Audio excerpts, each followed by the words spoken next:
Okay, good morning, everybody. Welcome and Happy New Year. First commission meeting of the new year. So we're delighted you're joining us, those online, those on Facebook and YouTube, and all of you in person. We are glad that you're joining us this morning. When you walked in, you could have got a meeting agenda packet. We always encourage you to do that. That way you can follow along with the business of the commission. And if you're interested in seeing any of the supporting documents that the commissioners have at their disposal, you can always access all of that at sedgwickcounty.org. It's 194 pages of bliss, so we encourage you to read along. A lot of good information in there. Before we get started today, quick acknowledgement. I want to acknowledge Joseph Shepard is here, council member-elect for Wichita City Council District 1. Welcome, Joseph. Thanks for being here this morning. We're glad you're here. Okay, we've got a lot on the docket today.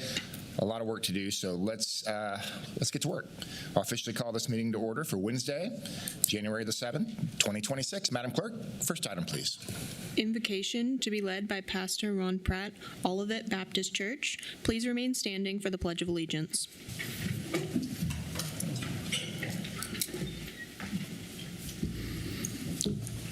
Father, we come before you this morning on behalf of the Sedgwick County Board of Commissioners as they carry out their responsibilities of providing services and direction for the people of Sedgwick County. We ask for wisdom as they listen, discuss, and make decisions that will touch the lives of every citizen. Direct their thoughts and comments to the greater good of the people they've been elected to serve. Father, we live in a time of great political, religious, and social turmoil that's often the source of anger and frustration among the citizens of our county, state, and nation. We find more on which we disagree than on those things where we agree. We often find it easier to pass judgment on those with whom we disagree rather than to seek places of agreement. We make bold statements concerning the motivations of others before we even take the time to hear their hearts and their minds. We forget that they, as do we, carry the imago Dei, the image of God, and that they are people of value for whom you gave the life of your Son to provide salvation and new life. Help our commissioners model for our citizens what it means to give respect and dignity to those with whom they disagree. In the midst of the diversity of this commission and the citizens of our county, teach us to treat one another with respect and decency rather than anger and hatred. As the commissioners work through their agenda before them, we ask for wisdom and clarity as they ask questions and seek the right solutions for our citizens, decisions that will benefit our community and all who live here. Father, this morning we bring before you the first responders who run into danger rather than away from it. We hold our police and sheriff's departments, firefighters, EMS, and those who work in the hospitals and care for people who find themselves at risk and often with no place to turn. Give these first responders grace as they serve people in the midst of crises and protect them as they meet human needs in the middle of crisis and hurt. We pray for their families who see them leave their homes for the work before them with no guarantees that they will return. Give these loved ones an extra measure of your grace and strength as they send out their loved ones to serve our community. We ask for your protection for those who are the most vulnerable in our community, the elderly, the homeless, those who struggle with mental health issues, and those who deal with debilitating physical health issues. Show us, the citizens of Sedgwick County, how to meet real needs of real people and show them the respect and dignity that all humanity needs. This morning, Father, we ask for your wisdom and grace on this Board of Commissioners as they serve our community, and we ask these things in the mighty name of Jesus Christ our Lord. Amen. I pledge allegiance to the flag of the United States of America and to the republic for which it stands, one nation under God, indivisible, with liberty and justice for all. Pastor Ron, thank you, sir. Appreciate you being here. Give our best to those at Olivet Baptist, and congratulations on your retirement, sir. Okay, Madam Clerk, next item, please. Roll call. Commissioner Blubaugh. Present. Commissioner Wise. Present. Commissioner Howell. Present. Commissioner Meitzner. Chairman Beatty. Present. Next item, please. County announcements. Good morning, Nicole. Good morning, Chairman and Commissioners. Nicole Gibbs of Strategic Communications. You still have 2 weeks to drop off your real Christmas tree at one of our Sedgwick County Environmental Resources recycling sites. We have 22 of them, and there you'll get free mulch through January 23rd. Visit sedgwickcounty.org/environment for a list of drop-off locations. Starting this past Monday, the Douglas Tag Office will be opening an hour earlier to offer extended hours. The Tag Office will be open from 7 a.m. to 5 p.m. Monday through Friday. This gives residents extra time in their day to do their tag and title work. The holidays are supposed to be the most wonderful time of the year, but if winter has you feeling a little off or lonely, you're not alone. Seasonal affective disorder, SAD, it is real. Watch this video from the experts at ComCare with recommendations to help pull yourself out of a funk and feel a little more like you again.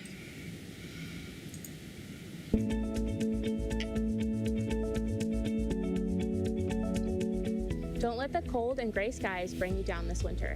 Many people experience seasonal affective disorder, but there are ways to battle the winter blues. If it's a sunny day, spend some time outdoors. A walk in the fresh air can do wonders for your mood. You should also remain social. Make an intentional plan to visit with friends and family and continue doing the things you love. Lastly, maintain a regular sleep schedule and avoid staying in bed too long. To get help on your mental health journey, call ComCare at 316-660-7500 or the 988 Suicide and Crisis Lifeline.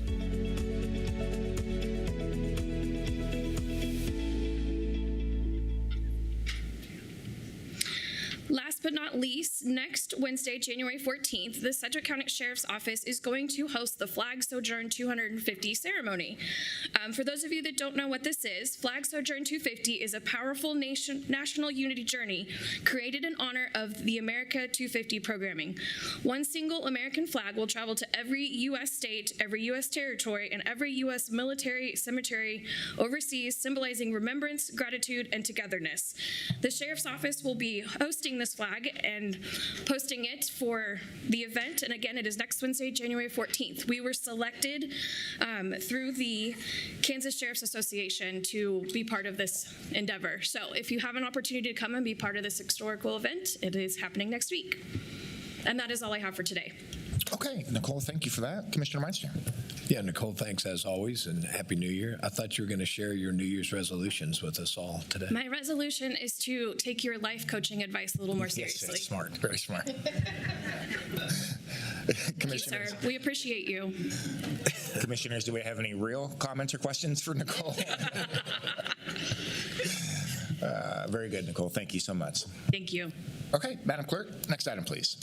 Public agenda. Okay, we do have several people that have signed up for public agenda today. What will happen in this process is we'll call your name. You can come down here to the podium. Our friendly county clerk will give you 5 minutes. She'll give you, we have a buzzer that sounds when the 5 minutes is up.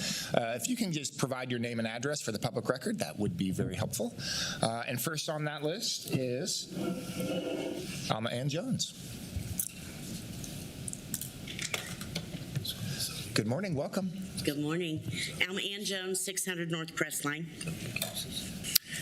I'm here today to share a story of two brothers, 2 years apart, raised by the foster care system. It seemed as though their mother was always in trouble for one thing or another, and their family members would step in to help raise the boys until Mom was released from jail yet again. Then she would come back, take the boys, disrupting their little lives over and over again. The two brothers grew up knowing the only person that they could count on was each other. As kids, they walked to school and home every day together. They played basketball, which was one of their favorite things to do together. They made memories fishing at Milford Lake. They explored the woods together and went on hikes. They loved art, especially painting and spray painting. As they got older, making music together became really important to them. They wrote songs together, hung out, and just played music. When the boys turned 16 and 14, their mother came for them again, removed them from the aunt who had been raising them for the past 5 years. A week later, the older brother was emancipated, and 2 weeks after that, Mom was arrested again, and the younger brother was put into a group home. The older brother's plan was always to come back for his younger brother, for them to be together. They were all each other had, the only ones they could trust and the only ones they could count on. They stayed close even though they were separated. The younger brother eventually went into a foster home where he seemed to be doing well. He was there for close to a year. He was looking ahead to graduation, and his older brother was so proud and full of hope for their future. Then they learned devastating news. Their grandmother passed away, and with her passing, it was just too much for the younger brother's heart and mind to bear. Over the next week, overwhelmed, he started declining. Nobody sought medical treatment for him. There was no visit to the doctor, no therapy, no calls to his brother, nothing. Law enforcement would step in on September 24th, 2021, the day the younger brother would take his final breath. Brain injury, acute respiratory failure, acute kidney injury, abrasions, contusions, bruising and scabbing of the cheeks, lips, nose, neck, knees, ankles, shoulders, dark purple bruising to his back and hemorrhaging to his muscles. Cuffed and shackled, he died of complications of cardiopulmonary arrest after being held in the prone position with his chest smashed against the cold concrete floor, pushing every ounce of breath out of him by 5 grown adults for 39 uninterrupted minutes. If you haven't figured it out by now, this is the story of 17-year-old Sedgwick Lofton. And in less than 2 weeks, in 13 days, your attorneys will argue that that young boy deserved to die. Don't let them. I heard their arguments of the 10th Circuit, and I've looked at the court filings. Your lawyers will try to criminalize a young boy who died at our hands. This is our fault, our failure to train our employees properly, a complete and total breakdown of the systems that we have in place to protect our children. These lawyers work for you. In deposition, Stephen Stonehouse admitted that we're at fault. We hold the burden in the death of Sedgwick Lofton. These lawyers work for you, and those of you who claim to be believers, go home, talk to your wives, talk to your spouse, pray about it, listen to your conscience. You 5 are the only ones that have the power to change this and to stop this. Listen to your conscience, come back tomorrow, and let's get to work. Thank you. Okay, Amen. Thank you so much. As you mentioned, there is a jury trial that will begin here in just a few weeks, so it's about appropriate for us to comment on pending litigation. So we appreciate your comments. The rest of the individuals, from what I can see, have signed up on public comment to address a zone change request. That is item L of the agenda. We are going to call for public comment at that time. So if it is good with those that are signed up for that, we'd like to keep that at the same time on item L. If there is someone that has signed up for public agenda that is not for item L, the zone change request, you're welcome to come and address the commission here if you've signed up for public comment and it's not for the zone change request. You're welcome to. Yeah, go ahead.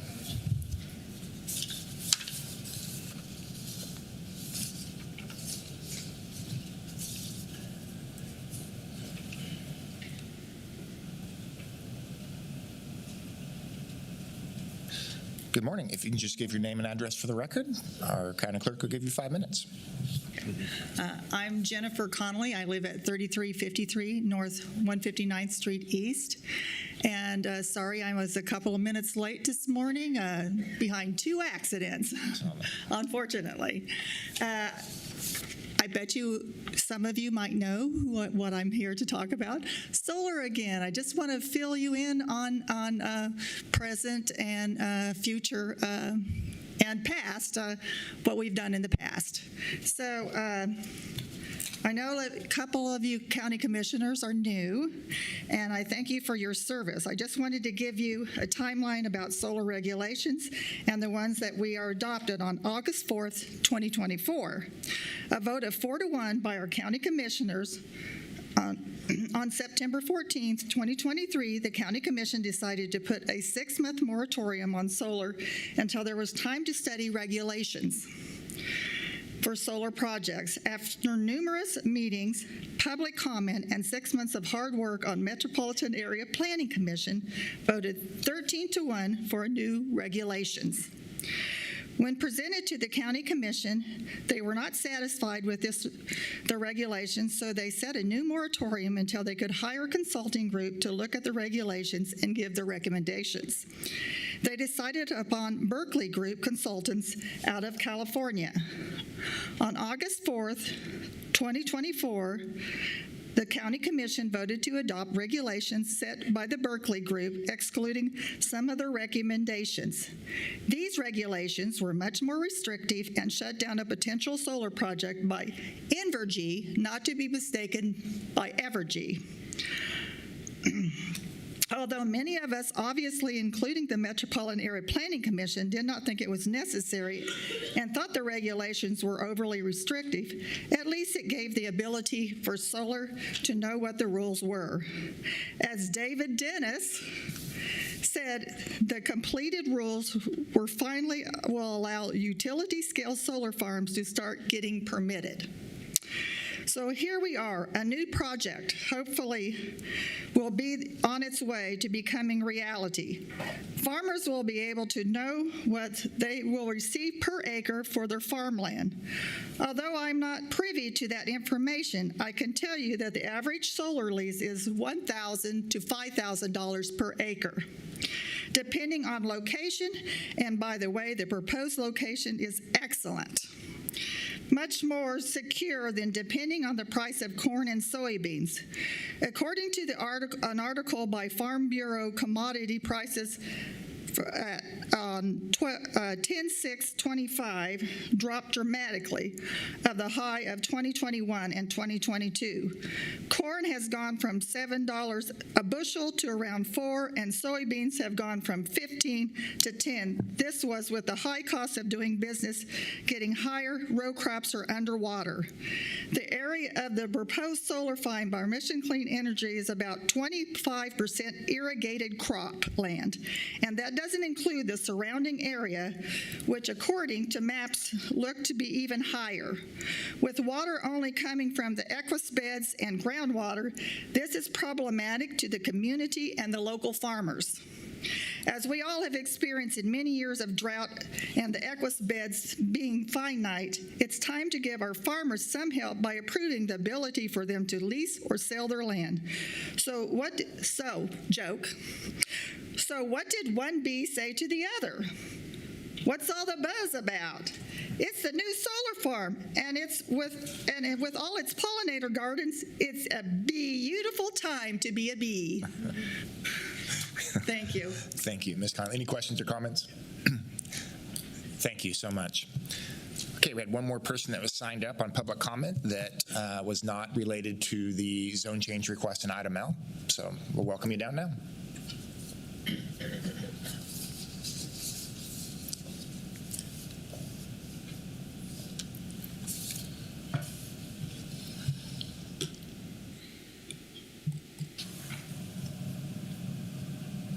Okay, good morning. Welcome. Just name and address for the record, please.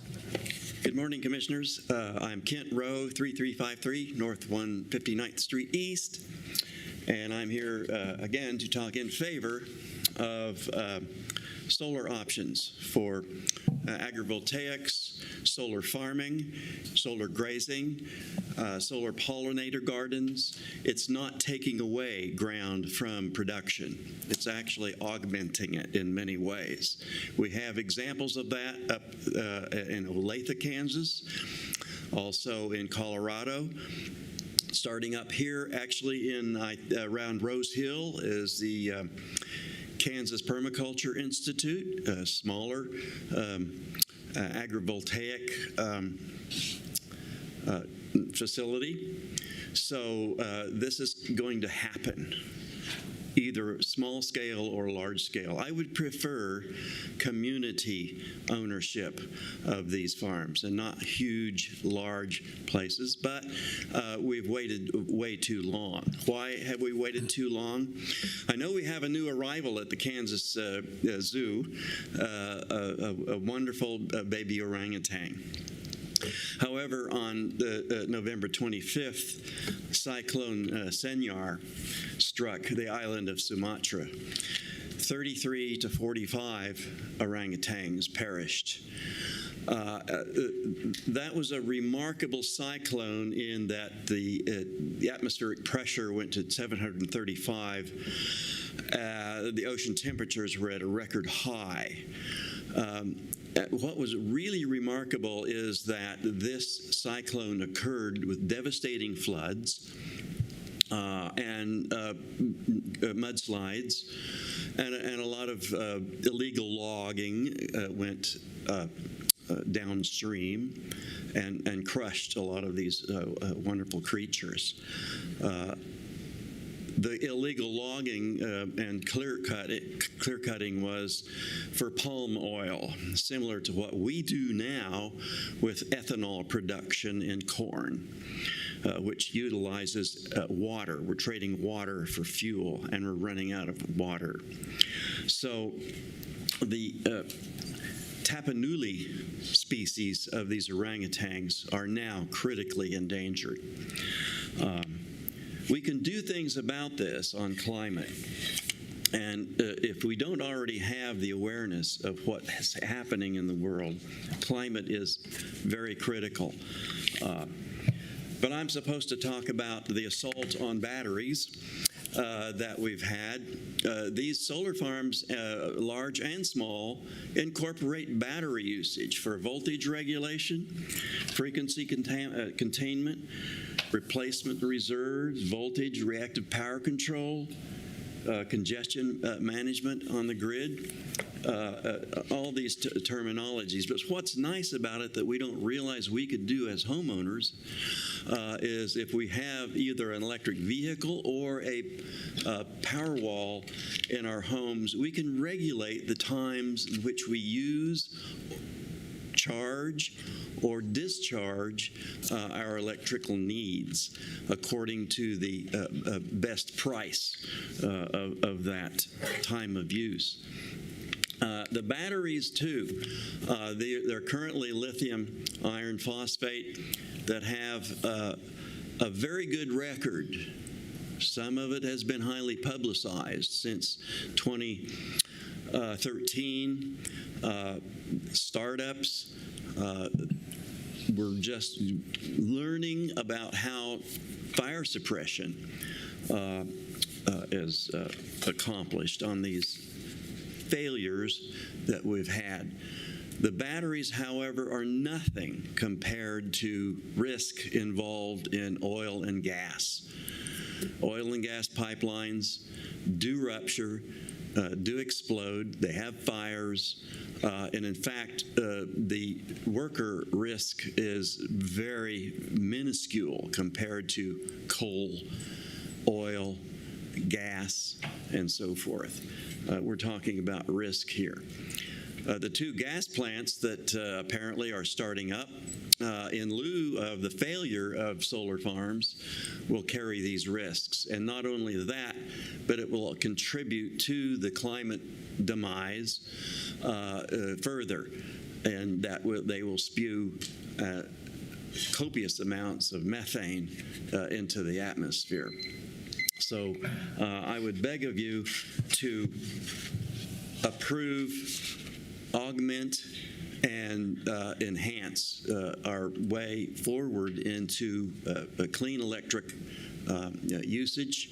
Let's develop this technology in Sedgwick County. Load following, grid forming, inverters, all kinds of industries can start up, very much so. I know it's a status quo change, but it's going to happen eventually in Kansas. Thank you very much. Thank you, Mr. Rowe. Appreciate it. Any questions or comments? Okay, sir. Thank you again. Appreciate it. Okay. I believe everybody else that has signed up for public comment is for the zoning change request, so we'll hold off until we call that item L. So at this point, I'll make a motion to receive and file public comment. Second. A motion and a second. Madam Clerk, please call the roll. Commissioner Blubow? Aye. Commissioner Wise? Aye. Commissioner Howell? Aye. Commissioner Meitzner? Aye. Chairman Beatty? Aye. Next item, please. Consideration of minutes, item A, regular meeting minutes of December 10th, 2025. Okay, commissioners, if you take a peek here at items A, B, and C, all commissioners were present at these three meetings. Unless there's an objection, I'd like to make a motion that contains approval of all three of these dates. Okay. Seeing no objection, I'll make a motion to approve the regular meeting minutes of December 10th, December 17th, and December 18th, 2025. Second. A motion and a second. Madam Clerk, please call the roll. Commissioner Blubow? Aye. Commissioner Wise? Aye. Commissioner Howell? Aye. Commissioner Meitzner? Aye. Chairman Beatty? Aye. Next item, please. Appointments. Mr. Wagner, sir. Thank you, Chairman. Justin Wagner, County Councilor. I've got a number of appointments, reappointments, and a resignation as well on a number of agenda items. I'll read those out for the board and the public as well. Item D is an item to accept the resignation of Josh Ford from the Sedgwick County Emergency Communications Community Advisory Board.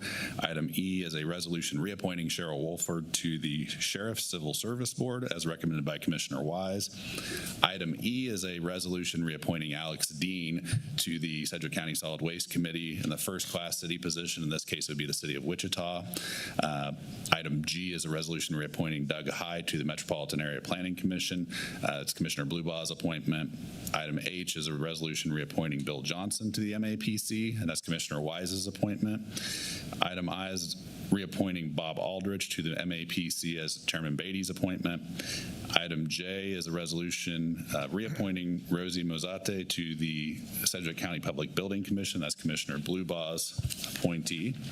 And then the final item, item K, is a resolution appointing Sarah Haymaker to the Wichita Sedgwick County Food and Farm Council to serve in the workforce and business development category as recommended by the chairman.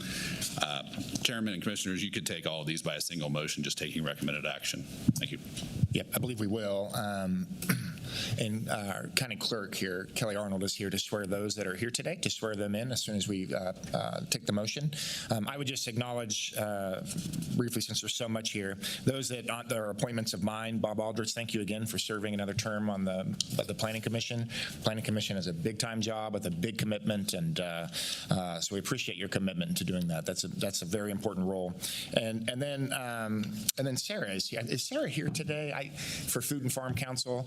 I'm very grateful for the Food and Farm Council. This is a City of Wichita, Sedgwick County joint board that we really study the food supply system and food to farm, things of this sort. So this is a really, really important board. So I appreciate that Sarah is willing to serve in that capacity for me. Commissioners, any other comments before we make the motion? Okay, I'm going to make a real simple motion. I'm going to make a motion to take the recommended actions in items D, E, F, G, H, I, J, and K. My 2-year-old would be impressed. That's a motion? Second. We have a second. Madam Clerk, please call the roll. Commissioner Bluebough. Aye. Commissioner Wise. Aye. Commissioner Howell. Aye. Commissioner Meitzner. Aye. Chairman Beatty. Aye. And again, if you're here today and you are contained in any of those items, Kelly Arnold is here.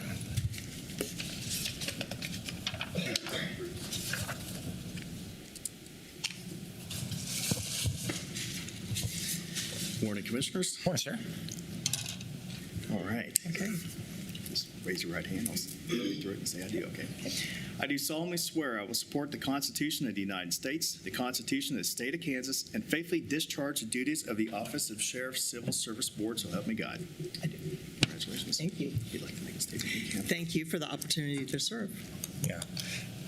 Cheryl, you're not getting off that easy. Hold on. Cheryl, thank you so much. Thanks for being an engaged citizen in so many ways, but for this Sheriff's Board and the advisory that you guys give, thank you for continuing to serve. How many terms have you served on this board? Maybe 3 or 4. Yeah? Maybe. Yeah. Yeah, thank you so much. Thank Thanks you. for being here. Thank you, Cheryl. Appreciate you. All right, Alex. Okay.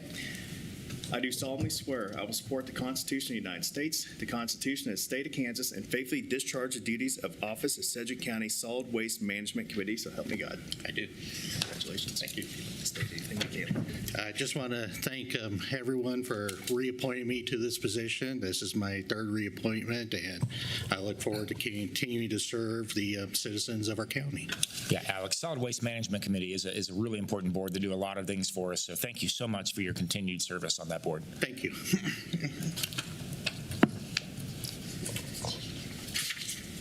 All right, if the next group wants to come down, I'll do you together.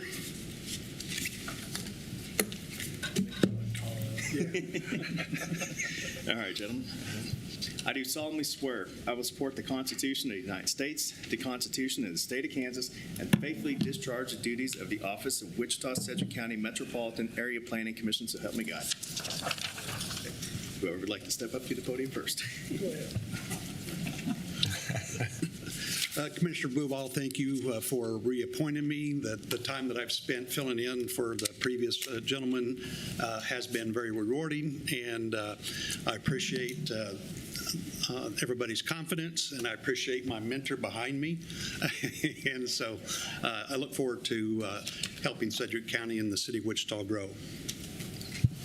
Doug, thank you very much for serving. I appreciate you stepping up. You've got a great background of experience, and I'm glad you're bringing it forth to the board. So thank you very much. I want to thank Stephanie Wise for reappointing me. I've been on this a number of years. I enjoy it. I look forward to working with you as well as the city of Wichita. Thank you. Thanks, sir. Good job. Bob? Chair Biddy, I appreciate your confidence in me and the county commissioners. Been serving for quite a long time. It's a pleasure. It's interesting. It's educational, and I feel that we're getting an awful lot of things accomplished for Sedgwick County and for the city. Thank you very much. Yeah, I agree. Thanks, Bob. Appreciate your commitment. Okay. Those that were not here today be sworn in. The county clerk's office will be reaching out and schedule a time for you to come in and get sworn in and take the oath. Okay, appreciate everybody who serves in these capacities. All right, Madam Clerk, on to new business. Next item, please. New business, item L, PUD 2025-00014, zone change request in the county from RR Rural Residential to Planned Unit Development PUD number 148 to create the MULVANE Sand PUD, generally located on the northeast corner of South Oliver Street and East 111th Street South. Okay, thank you, Madam Clerk. Scott Waddle, welcome. Yes, sir. Scott Waddle from the Planning Department. So for this item, the applicant is requesting to, as you heard, rezone the property from rural residential to planned unit development. So planned unit development is custom zoning district. And this item is being heard today because protests have been received against the application and also because there were public comments received on the case at the MAPC public hearing. So a quick note before we get started is that I would like to apologize, and that's because as you'll hear with this presentation, the presentation of the case to the BOCC has been rescheduled multiple times. And I want to apologize that we at the Planning Department failed to send a notification letter letting everyone know about the most recent change prior to the meeting. And I understand that folks took the day off from work and took time out of their busy schedules to attend.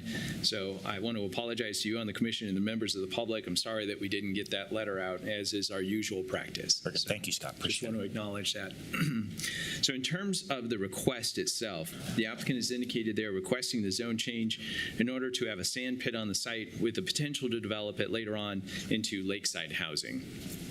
In terms of the property, as you can see here, the site is generally located at the northeast corner of Oliver and 111th Street. The subject site is made up of 2 ownership parcels. It's approximately 140 plus acres in size. It is undeveloped and in agricultural use. It's currently not platted, and it is in the MULVANE subdivision jurisdiction area. In terms of context, the subject site is surrounded on all sides by rural residential district, which is represented by the green color here. The properties to the north, west, and south are large tracts that are currently in agricultural use, and some have some single-family dwellings on them. Properties to the east are a residential subdivision with smaller lots that are developed with single-family dwellings. In terms of the staff report provides information about supplementary use regulations related to mining and quarrying and also parking. In addition, attached with the staff report is the text for the custom zoning district. In terms of review, on August 14th, the Planning Commission held the public hearing for this item. Now, just before the public hearing, the applicant revised their application to address all of the supplementary use regulations found in the Unified Zoning Code related to mining and quarrying. The applicant's agent also verbally indicated to staff that the applicants were in agreement with the staff recommendations and recommended revisions in the general provisions. So just for background for everyone, the supplementary use regulations are conditions that are automatically attached to certain cases depending on what the use is, the land use is that they're applying for. So the Planning Commission ultimately at that hearing recommended denial of the applicant's request, and the vote on that was 10-0. And they cited the lack of infrastructure and it being incompatible with nearby residential properties. MAPC members expressed that the impact to the nearby residential properties might be too great. 12 members of the public spoke at that hearing against the request, citing concerns that included additional noise, additional traffic, potential damage to unpaved roads, potential contamination of groundwater, effects on wildlife in the area, and blowing sand into the residential properties directly to the east. 28 protests were received for this case, with 22 of the properties within the protest area. The protest petitions, as we added them up, equaled approximately 7% of the total protest area, which does not exceed the state threshold of 20%. Now, a unique note about voting on this item is that state statute has a clause or requires that a zoning application for mining operations only requires a simple majority for approval regardless of protest petitions or the recommendation of the Planning Commission. So in terms of county commission action, it is recommended that the county commission adopt the findings of the Planning Commission and deny the zone change request, and that would require 3 out of 5 votes. Alternatives include the following. You can override the Planning Commission, make alternative findings, and approve the application. And again, that would require just 3 of 5 votes because of the state statute. Or as always, you can return this case back to the Planning Commission for further consideration with a statement specifying the basis for the failure to approve or deny, and that would require just a simple majority. 3 of 5 votes. So with that, I'll take you through some of the graphics. So here, of course, is the aerial map. You'll notice the pink line that is immediately to the east. This is a corridor of the city of MULVANE. So it's not very wide, so that's why you see the 2 pink lines there. Here's again the zoning map that was described earlier. Here's the map from the comprehensive plan showing future growth locations. And again, this is not in a future growth area. Same thing, well, this is a similar map showing the same thing. Here's the map from the zoning code showing urban areas of influence. And again, it's not in the urban area of influence for MULVANE. Here's an illustration that was submitted as part of the PUD application by the applicant, and it shows the different phases that they were proposing in terms of the sand removal. Here's the protest map. Again, the protest equaled 7% of the protest area. We also identify the notification area as well, which is the same distance. So those are the green and purple lines. Here are photos from the site and some of the surrounding area. And so with that, I'll stand for any questions. Okay, Scott, thank you for that presentation. Before we get to any questions for staff, I want to give commissioners an opportunity to disclose any ex parte communication we might have had in this case. So if we can just start down here, Commissioner Blueball. I have had phone conversations with the applicant. Okay. I have received a handful of emails, but I've had no direct communications with any citizens at this time. Okay. I also have received a few emails and had a phone conversation with someone in the protest petition. I remain open-minded to the facts of this case. Sorry, I too have received emails, but have had no direct communication or expertise communication outside of those emails. Yeah, I also have had a number of emails and phone calls on this, and I told everybody to show up here today. So I'm completely neutral. Thank you so much. Very good. Okay. Based on Scott's presentation, do we have any questions for Scott or staff at this time? Can you just clarify, did you say that this is not in the MULVANE area of influence? That is correct. Okay. Yes, sir. Okay. Okay. So Scott, hang tight, no questions at this time. And we will open up for public comment and officially open the hearing for public comment on item L, the zone change request. So I will just call your name here, and you can come right down here to the... Okay. Go ahead. Yes, sir. I'm just curious if we want to have the applicant come down first. Before Forgive me. I didn't know. I thought I heard you say the applicant was not here. The applicant is here. The applicant Forgive is me. here. Okay. Yes, sir. Then we will start with open the hearing, and we will start with the applicant and then go to public comment for the remainder. Forgive me about that. I'm sorry. No problem. Good morning, Commissioners. Thank you for having me. My name is Rebecca Melius. I am an engineer with PEC, agent for the applicant, and very glad to be able to speak with you this morning. I did drop off in front of you a few slides, so I want to run through those really quickly. And I want to start by thanking Scott and his staff for all of the time that they invest in putting these together. It is an extensive process. But with that, as he mentions with the supplementary use conditions, there are very clear expectations within the code on how these are to operate and to function. And we take a lot of pride in working through that with staff and coming to a conclusion and an acceptance of complying with all of those codes, as well as all of the other required permits at the state and federal level to be able to complete this operation. So that's the first piece. I would like to tackle a couple of the major items that came up during the Planning Commission. And I want to start by just reminding sand pits are not uncommon in our county or in our region, and they are essential for continued growth and development and the success of our county. So I just want to highlight a few things to tackle that.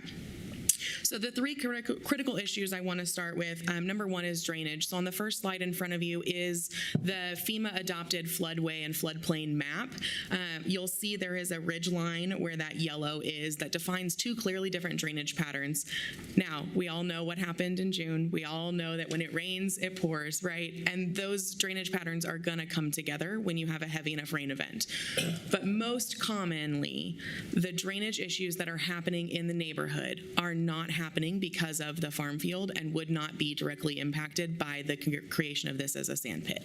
That is backwater coming in from the river itself. That is the regulated floodway. Those are going to be separate systems. And as we mentioned, the Planning Commission, our final site plan will conform with all of the adopted county stormwater regulations. So we will meet and exceed all of those requirements to make sure that our drainage problem doesn't become their drainage problem. So that's the first piece. Again, pink is floodway. That is FEMA regulated. It is nasty to try and change on the map that you have in front of you. Blue is floodplain and can be modified with a few headaches with the federal government. So the next I have in front of you, the next major, the motion for denial from the Planning Commission was twofold, was the proximity to residential developments and was insufficient infrastructure. So I'm going to start with proximity. In front of you, there are two examples of active sand extraction with residential development adjacent. Residential development, all zoning surrounding these extraction plants that have all been previously approved by this body. So number one, the first there is at 45th and Hoover. And you'll see in the notes there that the average property value in that block is $859,000. Those are good quality homes at a good sand pit. They're bringing in wonderful tax revenue, both from the sand pit and from those homes. So active construction, new homes, while we have real-time sand extraction happening.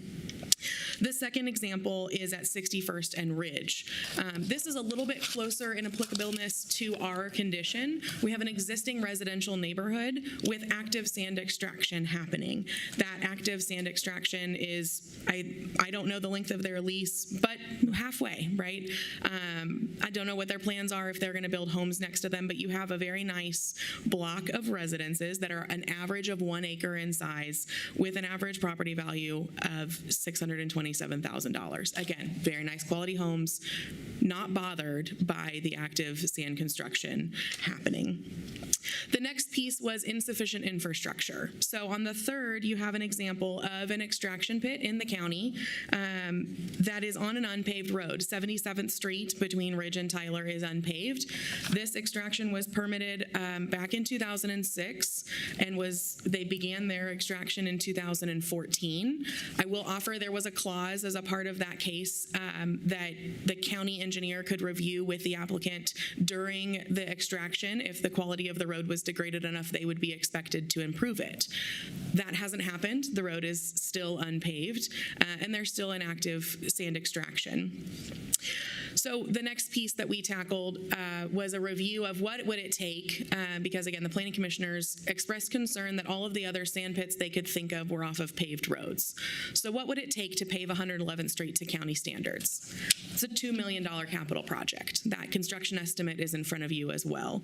That is quite the burden to take on, especially when the precedent has been set that it is not an expectation. Wanted to let you know what that would take. Want to remind you that sand would be necessary to build that road. We'll get to that in a second, though, too. I want to highlight this is a township road. The applicant has continued their collaboration efforts to make sure that the quality of that road is maintained at a high level. With such success, if you saw in your packet a letter from the applicant that during harvest, in peak harvest traffic, the road showed no degradation. It still remained in high quality. And it is an expectation and an intent that that collaboration will continue to happen, whether this gets approved or not, but in particular if this gets approved. There are a lot of uniqueness that I learned a lot coming through this, a lot of rules around the township and some of those things. And so that was a unique challenge for us. But as a result of the Planning Commission, there was a lot of activity and attendance at township meetings to express the need for that collaboration. We recognized that it was interesting. There was a trend the first few months, a lot of attendance, and that attendance has dwindled because the roads are in really, really good shape, and we would expect them to continue. So the last thing I want to highlight, second to last, is the financial benefit. So in your packet as well is the projected revenue for this land in its current condition, in an extraction condition based on the average of some of those sites that I showed you, and then post-construction. You'll see on the assumption, we're assuming $450,000 as a complete value of those homes. I think that's a little on the low end, to be honest. These are proposed to be 2-acre sites, and you saw that the $627 for a 1-acre site near a pit. So I think this is lowballing it, but it just wanted to give you an idea of what that revenue projection would look like, again, during construction and post-construction with those 32 home sites that would be created. Last but not least, and I hinted at this, but sand is a critical commodity. Between the city and the county, the 10-year CIPs have over $3 billion of infrastructure that all need quality resources. Whether it's a new home site that needs sand, whether it's concrete mix, whether it's the trenches for every single new pipe, all of those things need good quality material, and that material is becoming harder and harder to find. If we're not able to provide that within our own county, we're now going to have to haul that in from further away, which increases all of our infrastructure costs. We're always looking for ways to support our county projects, to support all of our cities and our municipalities and our residents, and I think the best way to do that is to allow this to happen in this location so that we're minimizing how far we're having to take that. So that is all I have for you today. I would just ask that you consider the alternative motions in lieu of the recommended action, and I would be happy to answer any questions that you may have. Okay, Rebecca, thank you so much. Appreciate your presentation. A few questions. Commissioner Blubaugh. Thank you, Chairman. And thank you, Rebecca. I'm just looking over your presentation. I'm looking at the 45th and Hoover as well as the West Hidden Acres. Yes, sir. It looks like those were developed around a sand pit for the water views or the access to the water. Did you find anything where there's an established neighborhood and they came in later and built a sand pit? Did you find any examples of that? So I would agree that the 45th and Hoover, those homes were created as a result of that sand pit, and we'll be in a similar situation at the conclusion. On the Hidden Acres, from what I'm finding, it appears that those 6 lots, again, were separate from the sand extraction.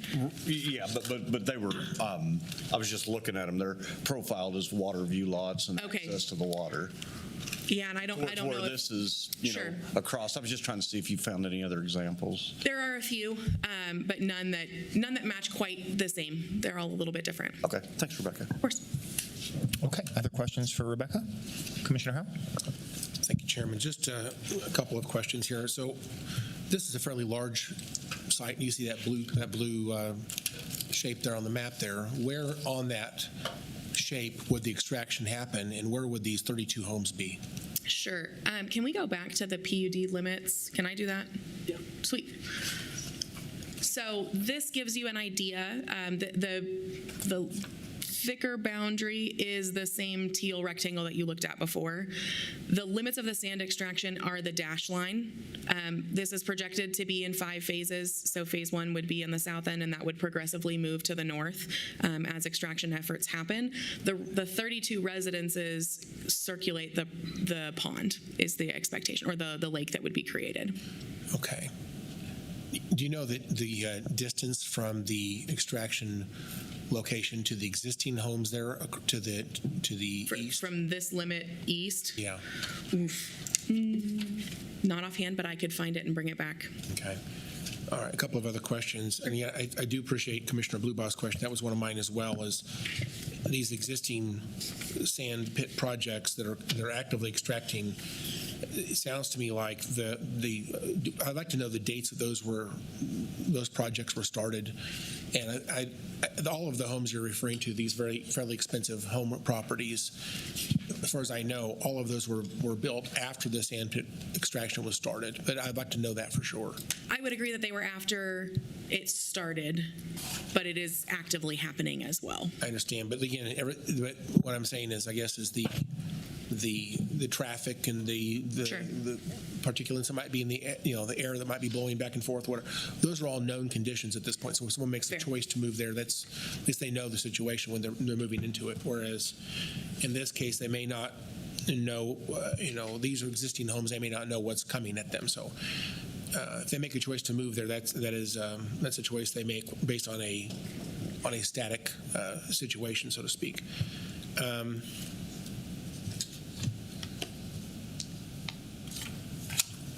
I guess that's all my questions at the moment. I guess one other question I would have is the access to the sand pits is not shown on these drawings. Where would the vehicles go in and out? Correct. The intent is that they would not be on the stretch of 111th towards the residential. They would come off of Oliver and come through the intersection west on 111th. And which roads are currently paved there? None. None of them are paved currently? Correct. They're township roads, sir. All right. And the area that you would pave with this estimate of $2 million, what exactly would that be paving? That gets you to the access point. So that gets pavement in the intersection and west to Hillside to the next paved road. So how long is that stretch of road that's $2 million to be improved? A little over a mile. A little over a mile. Yes, sir. All right, thank you. Okay. A couple questions, Rebecca. One, the residential area, how many homes did you say are in the adjacent?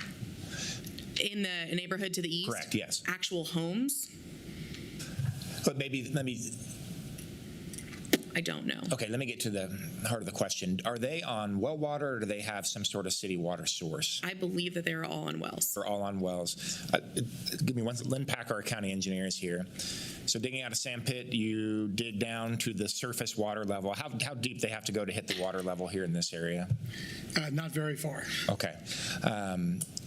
Does this have any coning impact with well water participants in adjacent areas around? The big concern with well water is if you dig down to the source and you have adjacent wells surrounding the perimeter of this, that coning effect will impact their wells. Is that a concern that we've discussed or a concern that we may have? We haven't discussed it. Generally, their operations, removing the sand, there will be some pumping, but not to the extent that there should be a effect stretching out through the neighborhood to affect their wells very much at all. So we don't have a concern that a sand pit digging down to the water level, evaporating water out of a sand pit is going to have an impact of adjacent wells? Not a typical sand pit operation. Okay. That's helpful. Those are all my questions right now. Any other questions? Commissioner Howe? Thank you. Thank you, Rebecca. This is one other question. This paving project is this a requirement of the sand? It is not. Extraction? No, sir. This was an internal discussion that we had as an application team to look at as a possible scenario if it needed to be vetted. We needed to know if we could make it work. If this was to go forward, what's your assumption of who would pay for this $2 million? Traditionally, that's a developer-funded project, sir. All right, thank you. Yep. Okay. Any other questions for Rebecca right now? Okay. Okay, thank you so much. So we have we've opened a public hearing, and we're just going to work down the list of those that would supply public comment on item L on the zone change request. First on the list is Justin Smith.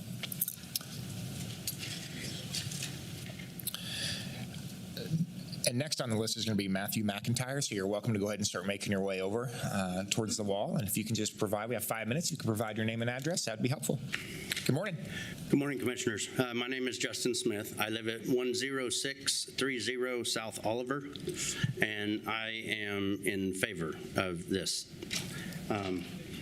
I've been in the construction field for 30 years. I actually own a construction company. We work with J.E. Dunn, Conco, Hutton, Crossland, McCowan, Gordon, and Donlinger. We build roads, building pads. We do excavation for Tier 2 and Tier 3 contractors. We use sand every day. Whether we're buying it north, we're buying it south, the north side is running out. They're constantly looking for new sources. With having another spot available, it adds benefit to us as a contractor.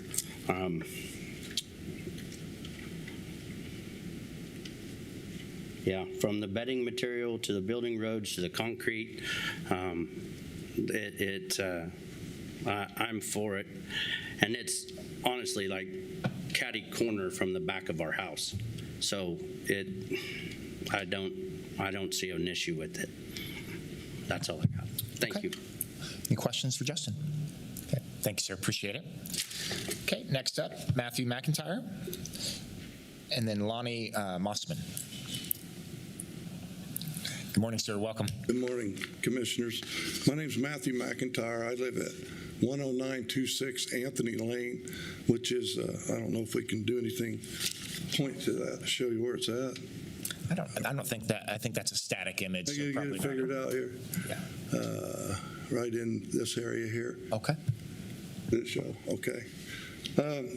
Some of the folks, the residents that got here a little late, weren't able to sign their name up, and were afraid they wouldn't get to speak. But one of them gave me some pictures that she wanted you guys to look at. Can I hand them to you? Sure. Maybe just hand them to Commissioner Howell right here, and then we'll pass those through. Thank you. Okay, there's some notes with it. So anyway, of course, you know, the planning committee already heard our comments on this proposed change, and they recommended that the rezoning be denied. We live in this River Vista Edition is the name of the division we live in, and I moved out there about 30 years ago after retiring from the Army, and it's been a good place to live. We don't get any support from the county, so to speak. The only ones we have as far as maintaining roads are township, and contrary to what they're saying, those roads are horrible, and they cannot handle dump trucks full of sand. There's about a mile and a half of dirt road on any entrance that would be to this pit. And one of the hard tops, see, I'm a little nervous, is Hillside, and that's just been paid by the county, but I don't think they even allow heavy trucks on Hillside. There used to be a sign, I don't know if it's still there, but it only has, you know, a few layers of asphalt that they did, and they did that once the casino came in. Anyway, we are on well waters, and our well water is not all that great, and by opening up this pit that close, I'm certain with everything that I've read and research I've done, and there's studies out there, you know, that can contaminate the wells that we have. And it's the only water we have. I mean, and we're in a flood zone. In '98, it did flood out there. The water came from the river up north of Oliver, and it came through a field, which is pretty close to where this proposed pit will be. And so that river came through there and came down through our neighborhood. So there is a chance that could flood, and then, you know, any of that stuff could go into that pit. And, you know, so there's a lot of problems with that. The dust that we have on a continuous basis is horrible, and by adding all these trucks in and out of there, it would make it a lot worse. Also, there's already at least 2 active sand pits within a mile to 2 miles of where this location is. And there's one right there on Hydraulic, just north of 111th, and one on Belle Plaine Road. That would be just south of 53 Highway. So they're pretty close. So sand's available, for whatever they want to use it for. Yeah, it's just our roads they're not maintained well, and especially when it's wet, they're really bad. There's no proper drainage down there. These trucks they can't limit where these trucks could come in to that area. They could come in through 103rd, they come down 111th off Hillside, they could come in off 53 Highway, but there's no way they're going to be able to dictate to those drivers to stay on a certain road, to ease that burden on the residents, because the driver's going to take the shortest route to get to it and out of it. Another thing, too, they've deferred this vote several times, and we were told that they wanted to speak with the residents and see if they could work out some of the issues that we have. And as far as I know, none of us residents have had anybody, contact us to talk about any problems. So, at any rate, I urge you to uphold the Planning Committee's decision. And, they heard a lot of information, and they unanimously, I believe, voted to reject it. So that's all I have. Thank you, Mr. McIntyre. 1 second, please. Commissioner Bluebow. And thanks for coming in this morning and sharing your pictures. Can you tell me, when was River Vista put in? Was it in the 50s or the 60s? I'm just trying to get the age of when the development was put in. I moved to MULVANE. I was in 89, and it was, so it's been a long time. Some of the residents here that lived here all their lives will know more than me, but it was originally going to be a development for housing and on half-acre lots. Okay. And they decided because of the flood, the river, and some other factors that they wouldn't do it. And then they just sold it at 2-acre lots. And we do have a lot of homes down there, even if it's a mobile home, it's a home. It's not a big high-class neighborhood. And like these other pits that they showed pictures of, like you said, those pits were already established when they came in and built those homes. So all of that extra work and equipment and traffic didn't affect anybody living in those houses. I found a couple that were built in the 60s, so there's homes in there that are 60 years old, I would say. Yeah, sure, yeah. Okay, thank you. Okay, Mr. McIntyre. Commissioner Howell, sorry. Thank you, Chairman. Just wanted to ask a similar question. So when was your house built? Do you know? My house, I put it in 1995. Okay. And do you use well water for your home? Yes, we do. Is that what you guys used for drinking water? Nah, we cook with it, but I prefer to I go to Walmart, fill up 5-gallon jugs, and we use that for drinking. All right, thank you again. Okay, Mr. McIntyre, thanks again, and appreciate your service, sir. Thank you. Okay, Lonnie Mossman, and then I believe it's Carrie Winans. Yes, Mr. Chairman, I apologize. I signed up and didn't need to. No worries, no worries. Okay, Carrie Winans. Same? Yeah. Well, it's getting easy. I believe it's Debbie Hirsche. And forgive me if I'm not pronouncing names correctly. Followed by Larry, is it Schulte? Okay. Hey, good morning, welcome. Good morning. Thank you for listening to us. My name is Deborah Hershey, and I live at 11225 South Oliver, directly diagonal across from the proposed right in here. Okay. Yeah. First of all, I want to know if an environmental impact study has been made, and if so, where is that report? If not, I request that one be done before even considering the zone change. As a resident of this community, I believe this project poses significant risk to the safety, infrastructure, and quality of life in the neighborhood. I am also concerned about the health and well-being of the residents concerning the drinking water. If it gets contaminated, who's going to clean it up? The intersection of 111th Street South and Oliver, which is the proposed zone change, is country farm ground. 3 of the 4 corners are farm ground, which is very peaceful, quiet, and desirable. Oliver Street and 111th Street South are unpaved roads maintained by the township. Their funds are limited, so the maintaining of the unpaved roads can be challenging. After some rains, parts of the roads get washed away with water standing over the roads. The increased heavy truck traffic associated with sand removal and transportation will inevitably degrade the road conditions.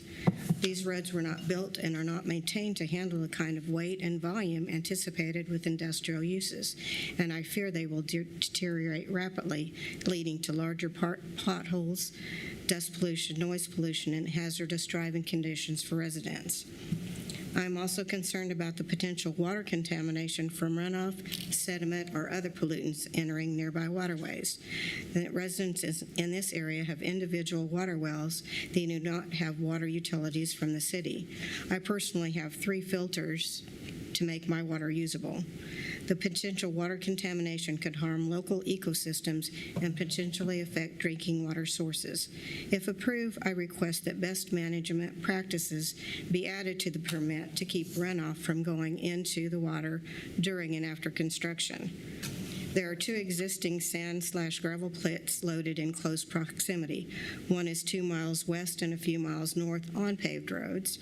The other is 2 miles south on paved roads. What would be the advantage for them to drive down unpaved roads when they can drive down paved roads? I respectfully urge you to reconsider the location of this operation, or at a minimum require robust mitigation measures to address dust control, noise reduction, traffic management, road preservation, and water protection before any permits are granted. I urge you to take these concerns seriously and conduct a thorough review of the environmental and infrastructural impact before moving forward with this project. Also, I urge you to just drive down our roads. It is important that the voices of local residents be heard and considered as decisions are made that are directly affect our community. Thank you for your time and attention. Yep, thank you. Okay, Debbie. She had a question about an environmental study. Would somebody be able to answer, maybe clarify what that process looks like in regards to environmental questions? And Yes, sir. So we do not require, the zoning code does not require an environmental study as part of these projects. So there are other types of uses. Solar, for instance, is one where that is required, but not for this type. Okay. The county, through Public Works, has an environmental department, and they review applications. Or able to provide, Lynn? Are they able to provide feedback? They get eyes on some of these things. And we talk to Susan frequently, so would you maybe be able to clarify for Debbie what that looks like? Yeah, we can provide that, but it would not be to the level and not on the same depth as you would get for a typical environmental study. We could basically provide typical scenarios. We're not familiar with the type of operations they're going to use. We would assume typical mining operations that would go through there. There's always the opportunity, when you're bringing that water, that groundwater up, there's always the opportunity for additional environmental impacts, sure. Equipment, oil, things like that. But at the same time, farming operations brings pesticides in and things like that, insecticides. Real quick question, Lynn. Obviously, this is about a zone change request. When they're doing a mining piece, do they have to get some sort of permitting from the state to do something like this that would include an environmental study? I'm not privy to that entire process, but I don't believe so. Okay. Rebecca, would you know by chance? This isn't important because if it's not, maybe it's something we talk about in our legislative agenda. But Yes, sir. So, and a complete environmental analysis is not a requirement of the permit, but state permits are required. There are additional permits before the mining operation can begin that have to be complied with. Okay. That is helpful, because this is a zone change request, so that's a separate conversation. Correct. Yeah, we can't apply for any of the supplementary permits unless the zoning allows it. That's the helpful analysis. Thank you. Okay. Okay. Rebecca, but it is required if the zoning was approved, it is required by state to have a. There are state-issued permits. There are not environmental. The environmental assessment that she requested, a detailed environmental assessment, is not an expectation of the state permit. Okay. All right. Okay. That's helpful. Thank you. Okay. Good question, Debbie. Okay. Moving on. Larry Schulte and then Mike Esslinger. Is Larry here? We'll just move on. Okay. Mike Esslinger. And then after Mike is Laura Atkins. Hey, good morning, Mike. Thank you. Thanks for hearing me. Mike Esslinger. I live at 11050 Wilmer. We've talked about water. We've talked about air. We've talked about roads. In the last meeting we had last summer, the people came up with their experts on how none of this is going to be affected. We never got any real answers from anybody who didn't have anything at stake. So let's talk about this water thing, because I have gotten in and done some research, and I brought some figures with me. I've got an article here from the United States Geological Survey's Water Science School that does say that cutting into that, and it specifically talks about a dredging sand pit project and how it affects the aquifer. And it does affect it. Yes, the aquifer is replenished by the weather, but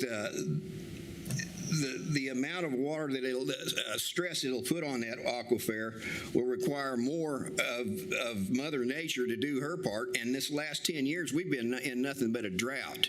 Everybody that lives there is dependent on whether you're drinking it or whether you're showering in it, or in my case, feeding my livestock, because I have a lot of land down in there. We worry about whether we're going to have water by the end of summer. So it is a big deal. I mean, I hear people like it's nothing for us to worry about. Well, it is. Air quality, same thing. Road conditions. I'm not going to sit here and bag on the township, because I've worked in a township and I've maintained roads. I've lived on country roads all my life. I know it's a never-ending battle.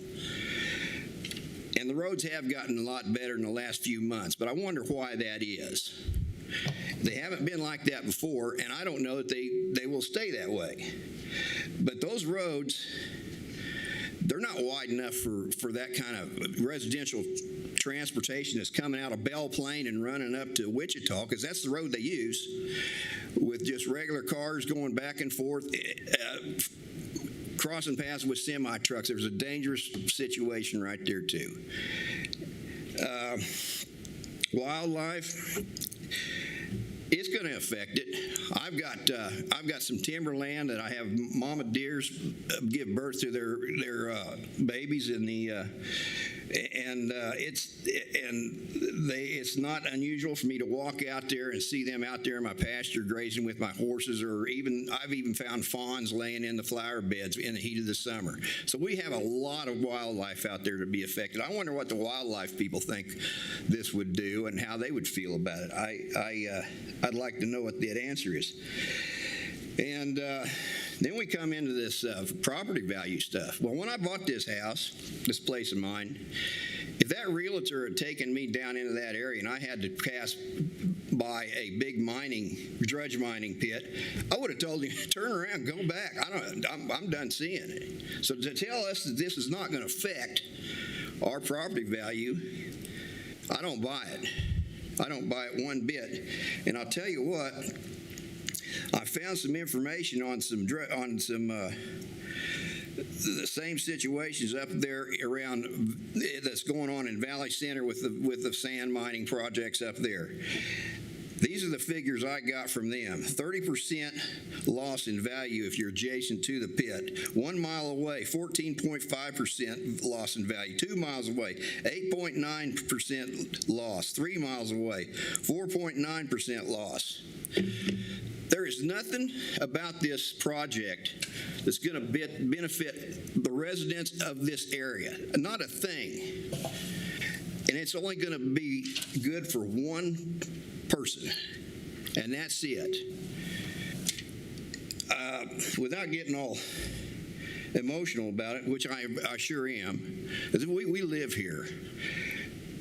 I just ask for you guys to think about, vote your conscience, think about how you'd feel if this was coming into your neighborhood.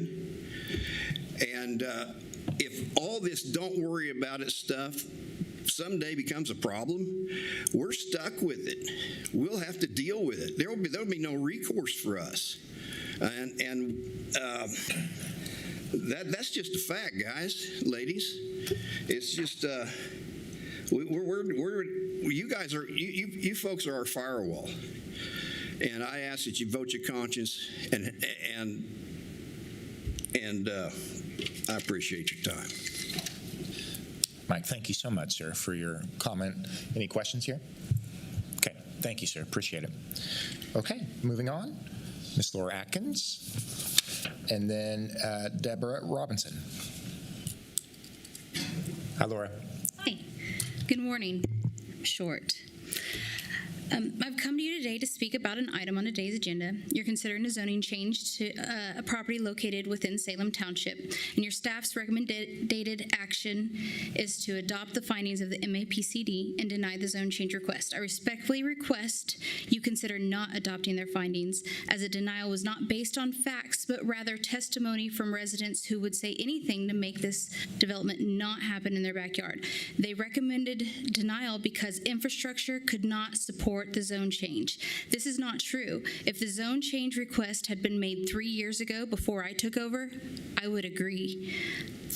Since I took over the trustee position for Salem Township, we have made numerous improvements to this road, including installation of ditches, raising the road over 1 foot, as well as bringing in tens of thousands of dollars worth of material.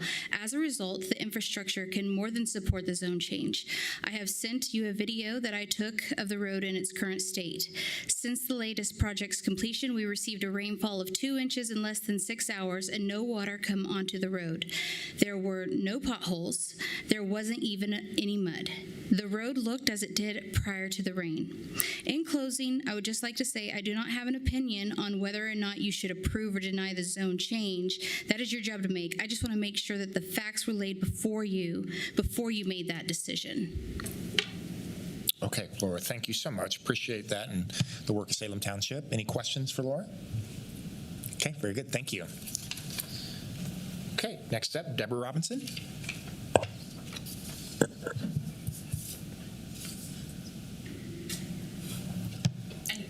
Yeah, there you go. Good morning, Deborah. Welcome. Good morning. My name is Deborah Robinson. My husband and I purchased a home in the River Vista subdivision in 2018. It was built in 1974. And yes, we rely on that water in that ground to supply whatever we need to do, orchard, garden, bathing, everything. And if it goes away, there's not a single water line dug for miles. It would have to come, Miss Hershey, do you have running water at your house? It would have to come all the way off of 119th. Those are mile section roads. So a mile, and then probably another mile down to my house, which means it's not going to happen. And you can't really sell a house if there's no water running in it. So that is one of the things that we are very frustrated. And I do need to mention a couple of things that I listened to the other speakers. The 2-inch rain, I get up and I leave my house at 5:45 in the morning. And the recent rain, there was water over the road on Oliver at the two places, not a little past the Hershey's house and about halfway down to 119th, and then another area. I drive a Ford Expedition. It's four-wheel drive. I have driven down those roads with the water higher than the middle of the tire on my truck. And not everybody drives a big truck like I do. So what are those people supposed to do if these roads are destroyed and they drive a little passenger car? They're not going to be able to get home or to work. So I wanted to mention that. And it is correct that the sand pits in our area that were already there, they come out of the sand pit onto a paved road. They have put a sand pit up on a ridge. My husband works with one of the men that live up there by that ridge. That company is fighting that area up there now because they can't tolerate those road conditions, same as ours. Their trucks are not able to get in and out. It creates a mess, and that road doesn't serve the public, it serves the pit. Our roads have to serve us. I have to be able to get up and go to work every day. So, and also I heard that the crop harvesting would be the same load on our roads as this proposed removal of these sand. I looked up how much a dump truck of sand weighs. It weighs between 25 and 28 tons. That is a lot of weight. They do harvest crops. This field is harvested. It runs a crop. The one across 111th runs a crop, and the one across Oliver runs a crop. It takes 1 to 2 days to get those crops pulled out of that field. So we've got 1 to 2 days, twice a year, of heavy trucks loaded with grain coming out of our neighborhood. So that's kind of in rebuttal to what's being said, because what I hear a lot of people that don't live down there saying this wouldn't affect, this shouldn't affect, it's not expected to affect. What are we going to do if it does? We live down there. We chose to live down there. So I agree, pollution, the air, my husband is an asthmatic. When the air quality gets above 50 or 60, he's in trouble. And honestly, I don't want him struggling, having to live on a rescue inhaler because there's blowing sand and diesel exhaust in the air. I also worry about diesel spills. That equipment does not run on electric energy. It runs on good old-fashioned diesel fuel, which if you spill it in the ground, yeah, we've got some sand there right now that filters water into that aquifer. When the sand's gone, you lose your filter. So the chances of having our water affected are very high. So I hear everybody talking about resource depletion. The two public addresses when we started this were about resource depletion. We don't want our resources depleted. And that's not just the water. I'll hurry. That's not just the water. It's also our wildlife. I agree with Mike. I have a doe every year that comes back and has fawns underneath that cedar tree in the corner of my property. Susan's horses run back and forth in the pasture. So this is just not good for anybody down there. It's going to make somebody a lot of money. But putting a value of one person's interest against everybody that keeps showing up here and telling you how we feel. We're not based on opinions. We're not based on suppositions or expectations. We live there, we see it every day. Yeah. When I drive down that road from the hospital, I take care of sick patients every day, and it's stressful. So when I turn off of 119th and I pull down that bumpy, crazy gravel road, the further I get down in that peaceful neighborhood, the happier I am. Yeah. And by the time I pull in my driveway, stress-free. Understood. Deborah, thank you so much for your comment. Sorry. No, you're fine. You're totally fine. Any questions here? Okay. Did I miss anybody? We're in the open hearing, the public hearing. Did I miss? I thought I did. Okay. Yeah, will you come on down? Just please provide your name and your address. Yeah, it'd be fine. Yep. There's son and the union leader. Just give your name and address to the for the public record. Kerry Netzer, 10801 Anthony Lane. My property is right on the the north part of it, on the boundary of the POD. We went over a lot of stuff here, good stuff. One thing I want to add, or if you guys may not be aware of, the only entrance into the residential area of River Vista is through 111th Street, okay? And then you're showing just a little bit of the next addition that is north of the River Vista area, which is known as the Cane Orchard, okay? And that's just north. And the only way through that is you have to drive through River Vista area. When we went to the original planning board meeting on the PUD, the only residents that were notified were 2,000 feet that bordered the property line of the PUD. I feel that everybody down in there, mainly because of this 111th entranceway into both of those areas, everybody in there should have been notified. It was voted that at the planning board meeting that it was the people that needed to be notified was properly notified. Okay, I hope you guys have oversight over that, because that should have been looked at. And that's basically all I got, because all the other stuff that's been said has been pretty valid. Okay, Harry, thank you so much. Appreciate it. Okay, any questions here? Okay, anyone else for public comment here? You're welcome, yeah.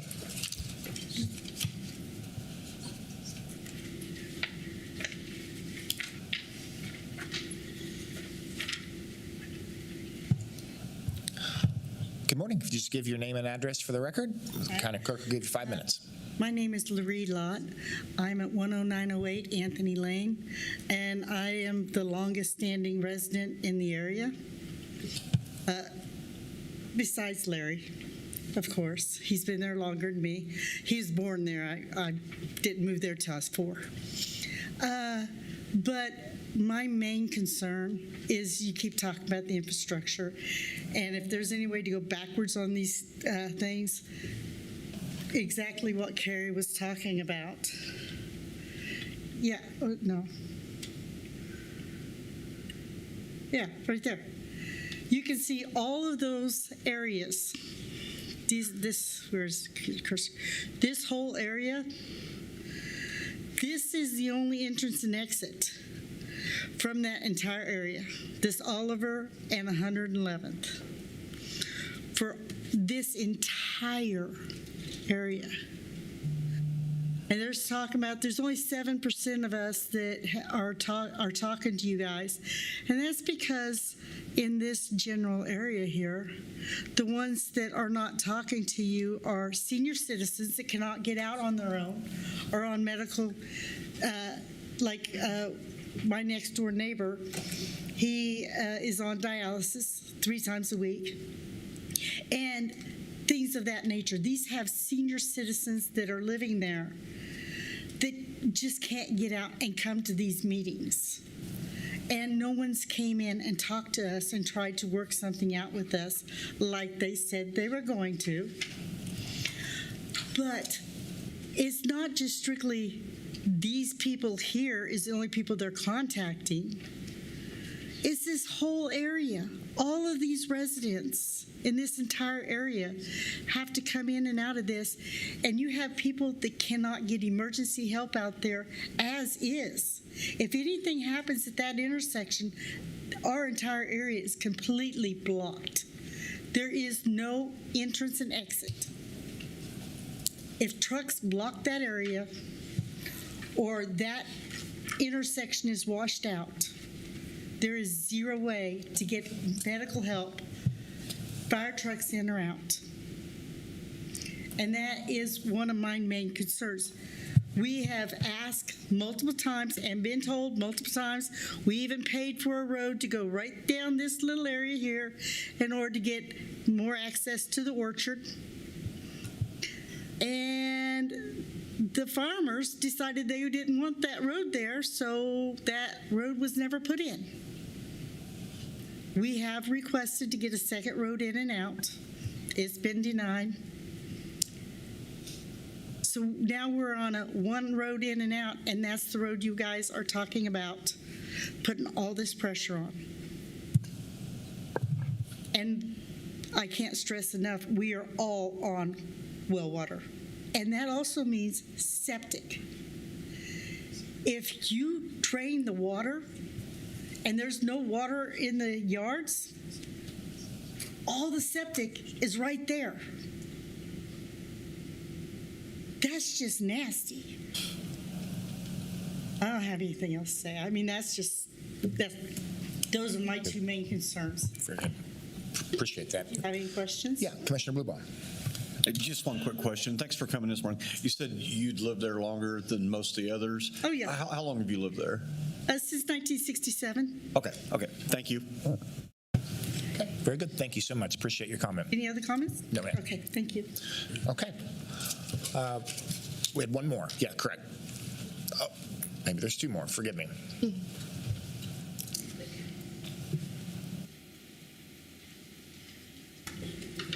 Hey, good morning. Name and address for the record, please. My name is Sean Largent. I live at 10952 South Anthony Lane. And one of my biggest things I just wanted to talk about is that there's two sand pits within 2 miles that's already been addressed on paved roads already.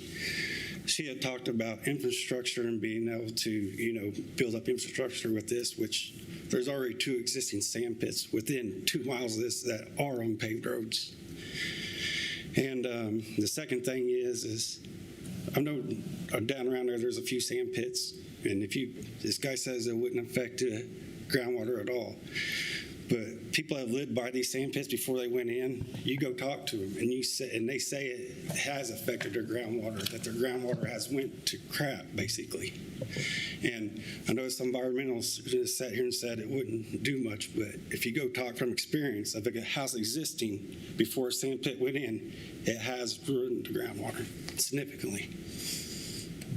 And like they said, it's just a one-way in, one-way out neighborhood. And it's just the wildlife and everything is just going to have an effect on everything. And that's all I really have to say. Okay, Sean, thank you so much. Questions? Okay, seeing none. Thanks, Sean. Okay.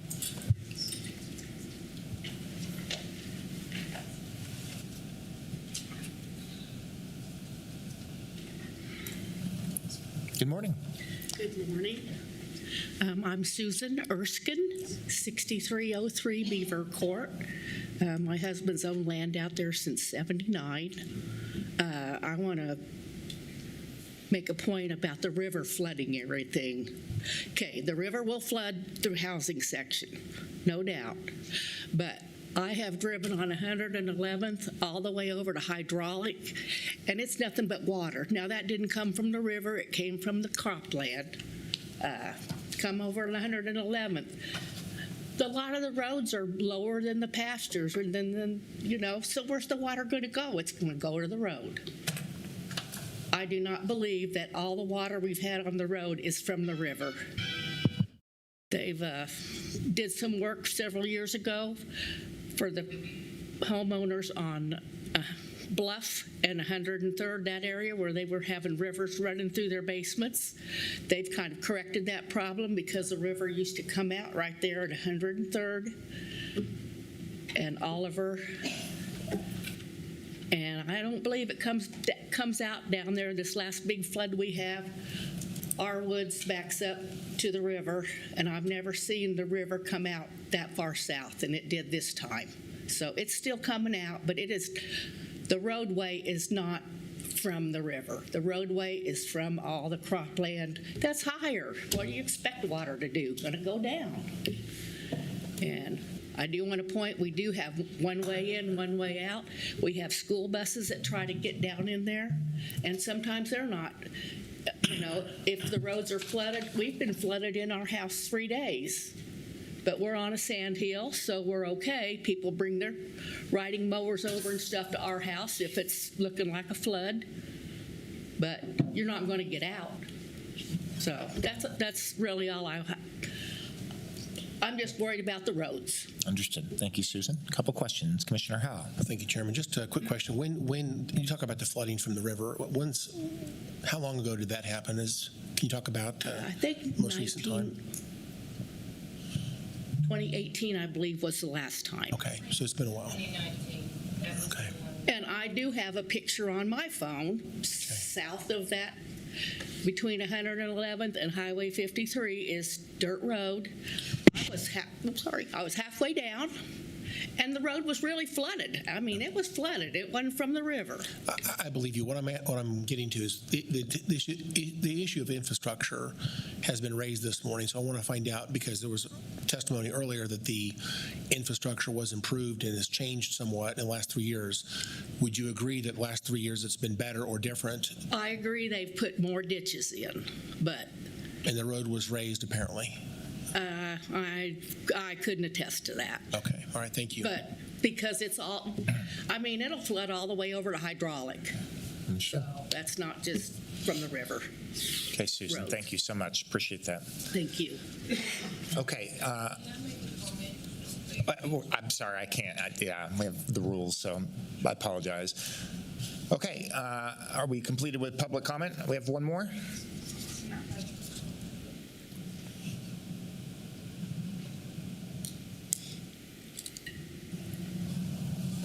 Hi, good morning. Welcome. If you can just give your name and address for the record, please. Jennifer Brown, 11049 Anthony. And I'd like to show a video. Mr. Blueboy, you're the one who's in our district. I think that we might have some challenge with that, just simply because it's not public. The public would have to be able to see what you're doing. Justin, am I correct in that? I think that's advisable, Chairman. I think if there would be an interest in trying to describe it, I think that might be helpful. Would that be okay? Would you be willing to try to describe that? We just have to make sure the public can see what you're doing. It's paved from 119th all the way through. Okay. It floods because the land is here and the road is here. So all the water from the fields run across the road. I mean, I can show you. But then you turn right, and like I said, this was taken in 2018. It was flooded all the way from Hillside and 111th going toward the intersection that they're talking about, which is 111th Street in Oliver. Completely flooded.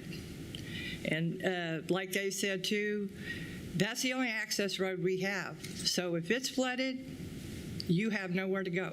You're at home. So I don't know how they're going to deal with that on top of the traffic that's going to be increased because of the trucks that are removing sand or whatever, back and forth. So, and they said that they have improved, put ditches in. The only one I know of was put in from 111th Street in Oliver going south to 109th Street.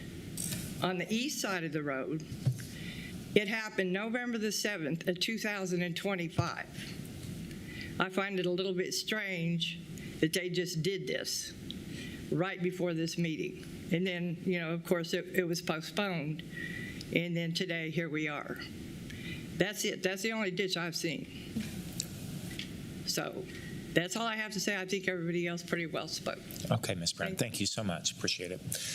Okay, I believe that concludes public comment. Okay, so I'll officially conclude the public hearing and bring discussion back to the bench. Kurt? Thank you, Chairman. Kirk Sponsel, Deputy County Councilor. What I'm going to ask you to do right now is actually a little bit of an unusual procedure based off of our zoning code. This is based off of the comments of one of the prior public speakers. He made some comments in relation to the community to the north. I believe it had Orchard in the name of it. But he also made some comment about notice at that time. I didn't catch whether he was saying that he thought more of the people in the area should have been provided notice, or if people were within the notice area and did not receive adequate notice. Based off of that, based off of our zoning code, we do have a regulation, Section 5B, that in abundance of caution, I would ask that we proceed with. So within that relevant section, it says that in all cases where a question is raised at the hearing regarding the adequacy of notice, the body hearing the matter should make a formal finding as to whether there was substantial compliance with the notice requirements of this article.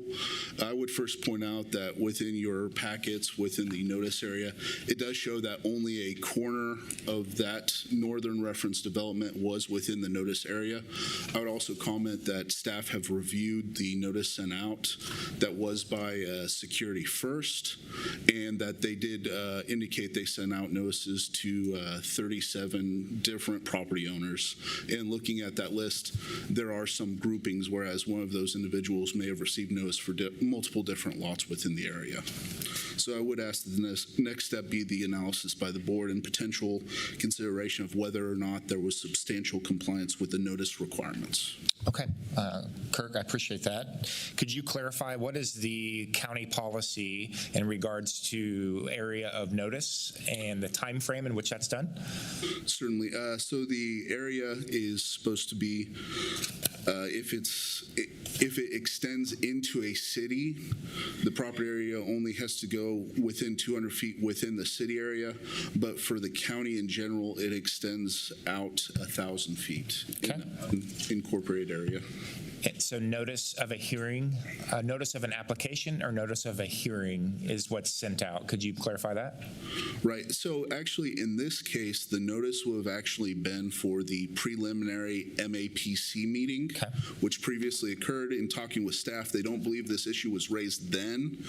There was a question in my mind about whether or not we need to address this here, but because it simply said, the hearing and the governing body in general, I thought that the issue should be addressed here. But technically, no formal notice was required for this meeting. It would have been for the prior MAPC hearing. Okay, Kirk, based on what we know from staff report and what we know that has gone out, do you feel that we've been in compliance with what we've been able to accomplish based on policies and procedures?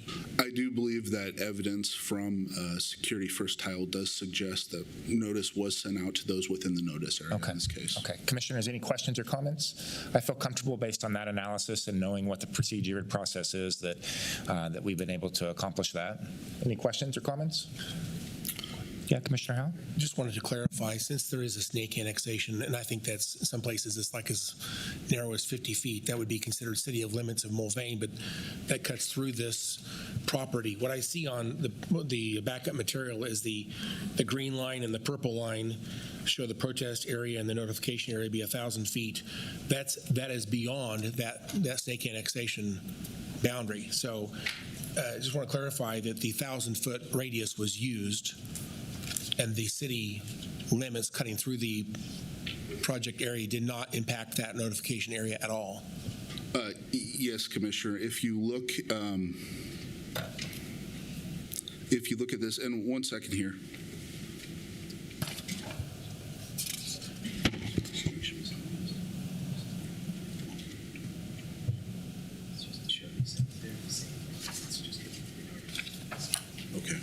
Yes, Commissioner, if you look at what was pulled up on the screen, it was the 1,000-foot radius. If you see, staff has confirmed that the green and the purple lines, while they aren't entirely consistent, that was actually a show.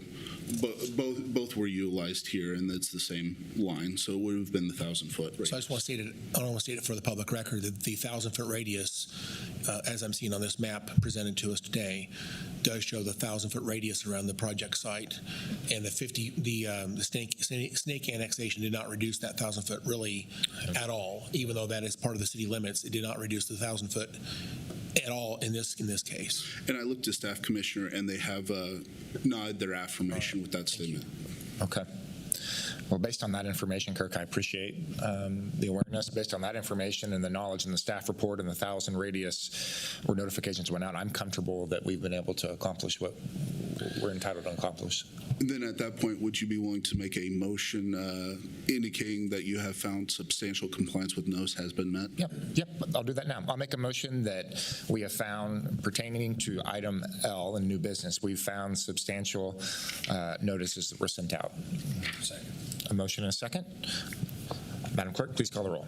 Commissioner Bubaugh? Aye. Commissioner Wise? Aye. Commissioner Howell? Aye. Commissioner Meitzner?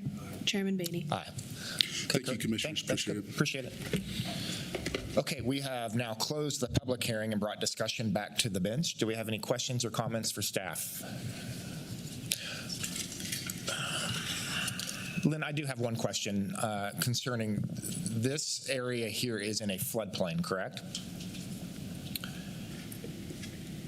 That is correct. A large swath of that entire area, that southeast area is flooded. Okay, based on stormwater engineering, does this action create any changes in the floodplain map or any further hazards that we should be aware of in the floodplain? Regarding the floodplain, no, it really wouldn't have. This size of the area would not have a significant impact on that. Okay. Thank you, Lynn. Okay, other questions, comments? Commissioner Meitzner. Just a quick kind of a clarification. Somebody gave us these pictures, and is it intended for these to be of record, or a lot of these are all about road conditions and culverts that are kind of. They just belong to one of the residents. Thank you. Look at the road. Does she want them back? Okay. This, Lynn, you're here. These seem to be more about culverts and road conditions. I don't know if we can take them as part of record, but maybe it's just something we relate this to the township for addressing. It's just, so we'll do that. We'll put them in the record, but we're going to give them to our Public Works Director. Okay, very good. Other questions or comments? Commissioner Howe? Thank you, Mr. Chairman. Just back to the paved road question. So I understand Hillside is paved as well as 119th is paved. And so there's really two ways to this area. Well, maybe three ways if you count 103rd Street. So if you go 103rd Street east from Hillside or 111th Street east from Hillside, you could turn on Oliver towards the site, or you can come from 119th Street, which is to the south, down Oliver. All three of those paths are completely gravel roads inside the township. The paving project that was discussed in the presentation by the applicant, this is only the $2 million for one of those three paths. So that's the one that's 111th Street, I believe. And there's nothing in this project right now that compels them to actually pave that. So right now, no matter what we do, there's no way to control traffic in and out of this. They can take any one of those three paths they want. Is that correct? These trucks can go on any one of these. Are there county bridges or anything that would restrict weight that would drive this traffic to a particular path? I would need to look closely. I don't believe we have any bridges down there that are weight restricted, but I would need to verify that. But I would. You're correct. There's nothing that would require the applicant to add access to the River Vista through that area. Just common sense tells me if they're coming from the west or from the east, they have from the west they probably have a couple of choices here. But even going to 111th Street, it's extra turns. I don't know if they would necessarily take that path down Hillside. It's really not less gravel road. If they're coming from the east, more than likely, I think they would probably go down Oliver. So again, it seems like the path to this site really is not defined at all by anything that's been presented today. In terms of infrastructure, I'm not sure if the infrastructure is really the same in all three paths or if there's a better path. One other question: is there any analysis on how many trucks per day would be would be, again, this is open, I assume, 365 days a year unless they choose to close on a holiday or something, but could be open essentially every day of the year if they wanted to be. Is there any analysis on how many trucks per day or trucks per period of time that would happen here? I will defer to.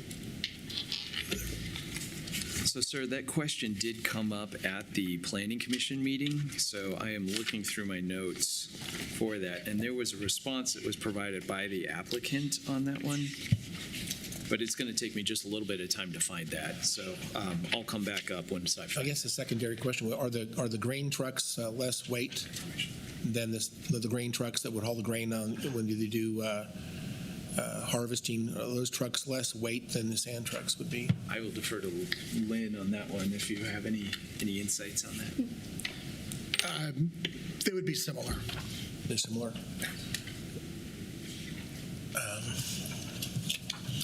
I guess one of the other questions, I'm glad you came up here, if that's okay, Chairman, I have a question. Please. May I respond with direct answers? Okay. Please, yeah. We're anticipating 300 trucks per month during active extraction.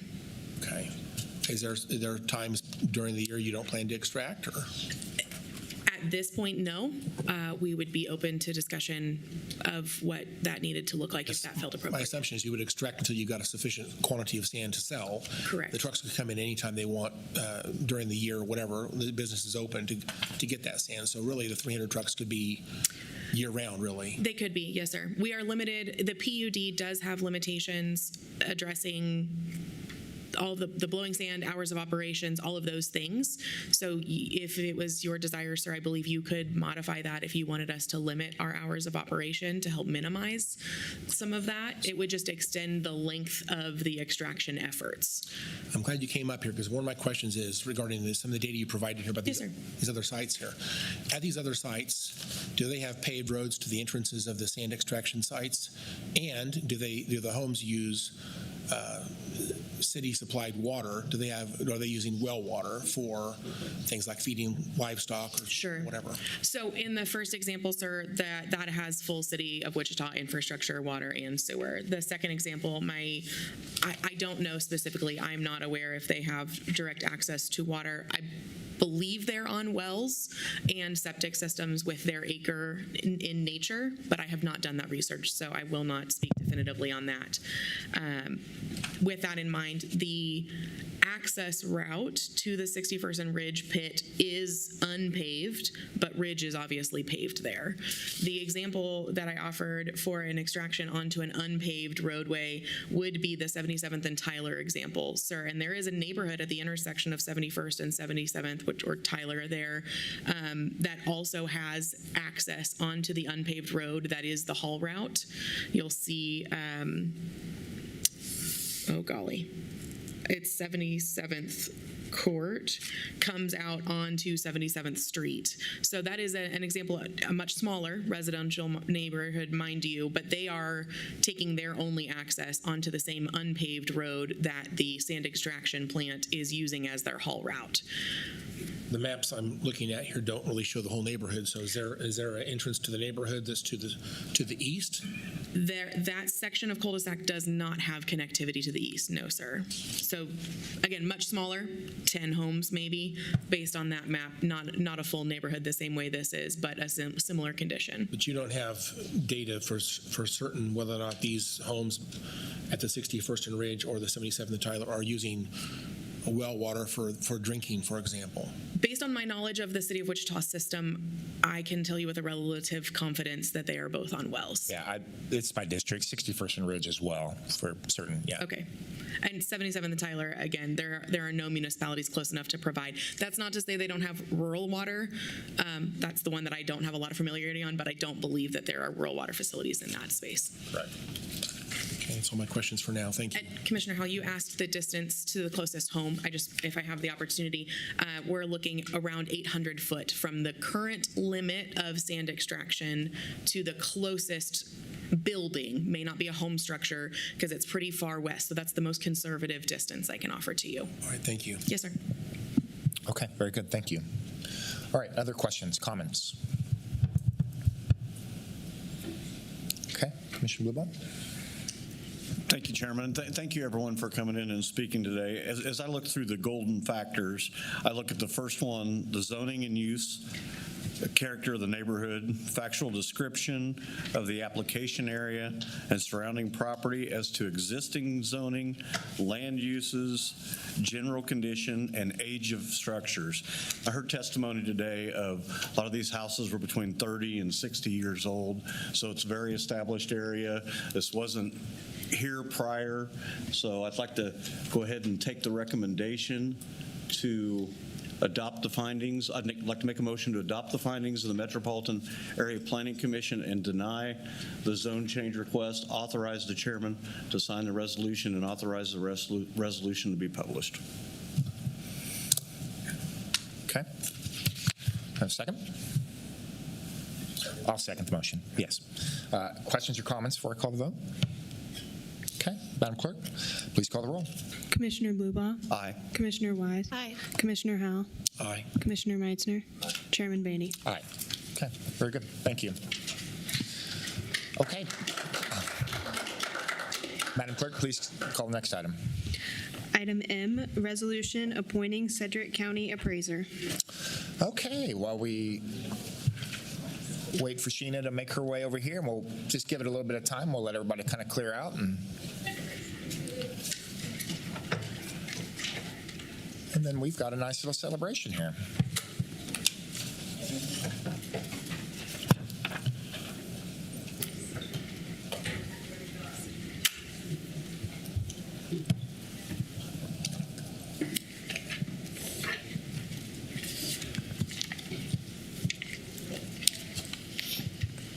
Okay, Sheena, welcome.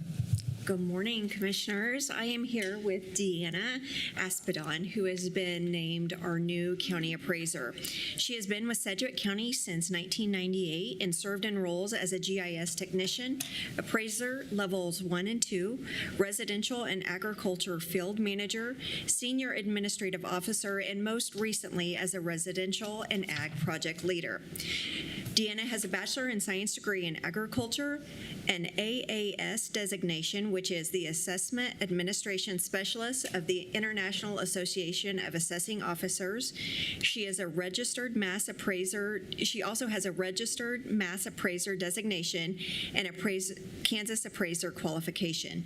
She has extensive experience with mass appraisals and statutory compliance, and she has a strong commitment to Sedgwick County. I'm happy to announce our new appraiser, Ms. Deanna Aspidon.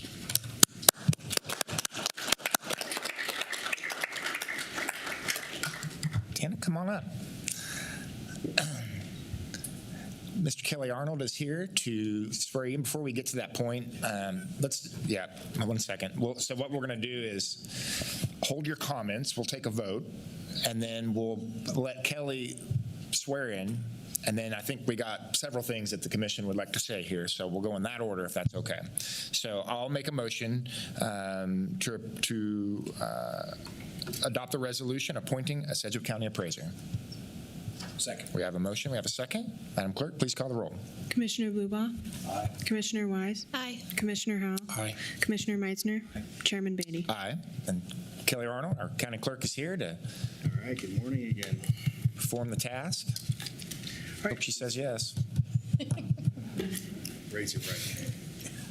I do solemnly swear I will support the Constitution of the United States, the Constitution of the State of Kansas, and faithfully discharge the duties of the office of Sedgwick County Appraiser, so help me God. I do. Congratulations. Thank you. So, I don't know if you want her to speak first? Please, yeah, please, Deanna. I do want to thank all the commissioners for appointing me Sedgwick County Appraiser. I'm looking forward to the opportunity to continue to serve the citizens of Sedgwick County. And I also want to give a shout out to Brent Shelton, who has helped us for the last 6 months as the interim county appraiser during that transition. And we have a lot of great staff that works in our office, and I believe that we are going to make some improvements that will help the Sedgwick County citizens, and I am open to any suggestions that even the citizens or the commissioners have, and work towards the goal to make our office better. Yeah. Well, Deanna, thank you. A couple comments here, and then I want to start by acknowledging what you just said by the appreciation for Brent Shelton. Brent Shelton is our deputy CFO here at Sedgwick County, but he has served in a role as interim county appraiser when Mark Clark retired at the end of June 2025. Brent Shelton stood in that place. He stood in the gap while it gave us time as a commission to do a search to find out who the next county appraiser was going to be. In that time, he was able to give the commission and staff an inside look into what's going on in the department, some suggested reforms, some things that we are doing well, and some things to where he felt like we could do better. And over again, when he reported back to the commission, countless times he talked about the talent and the desire and the heart and the quality of staff that are existing inside the Sedgwick County Appraiser's office. You impressed him. The staff over there really impressed him. But in that process, he really impressed us. I'm not sure we'd be at this point today with the knowledge of all the talent that was inside of that department and the stability that has come if it wasn't for that man sitting right over there. Brent Shelton, I've told you time and time again, we'll likely build a statue of you here one day.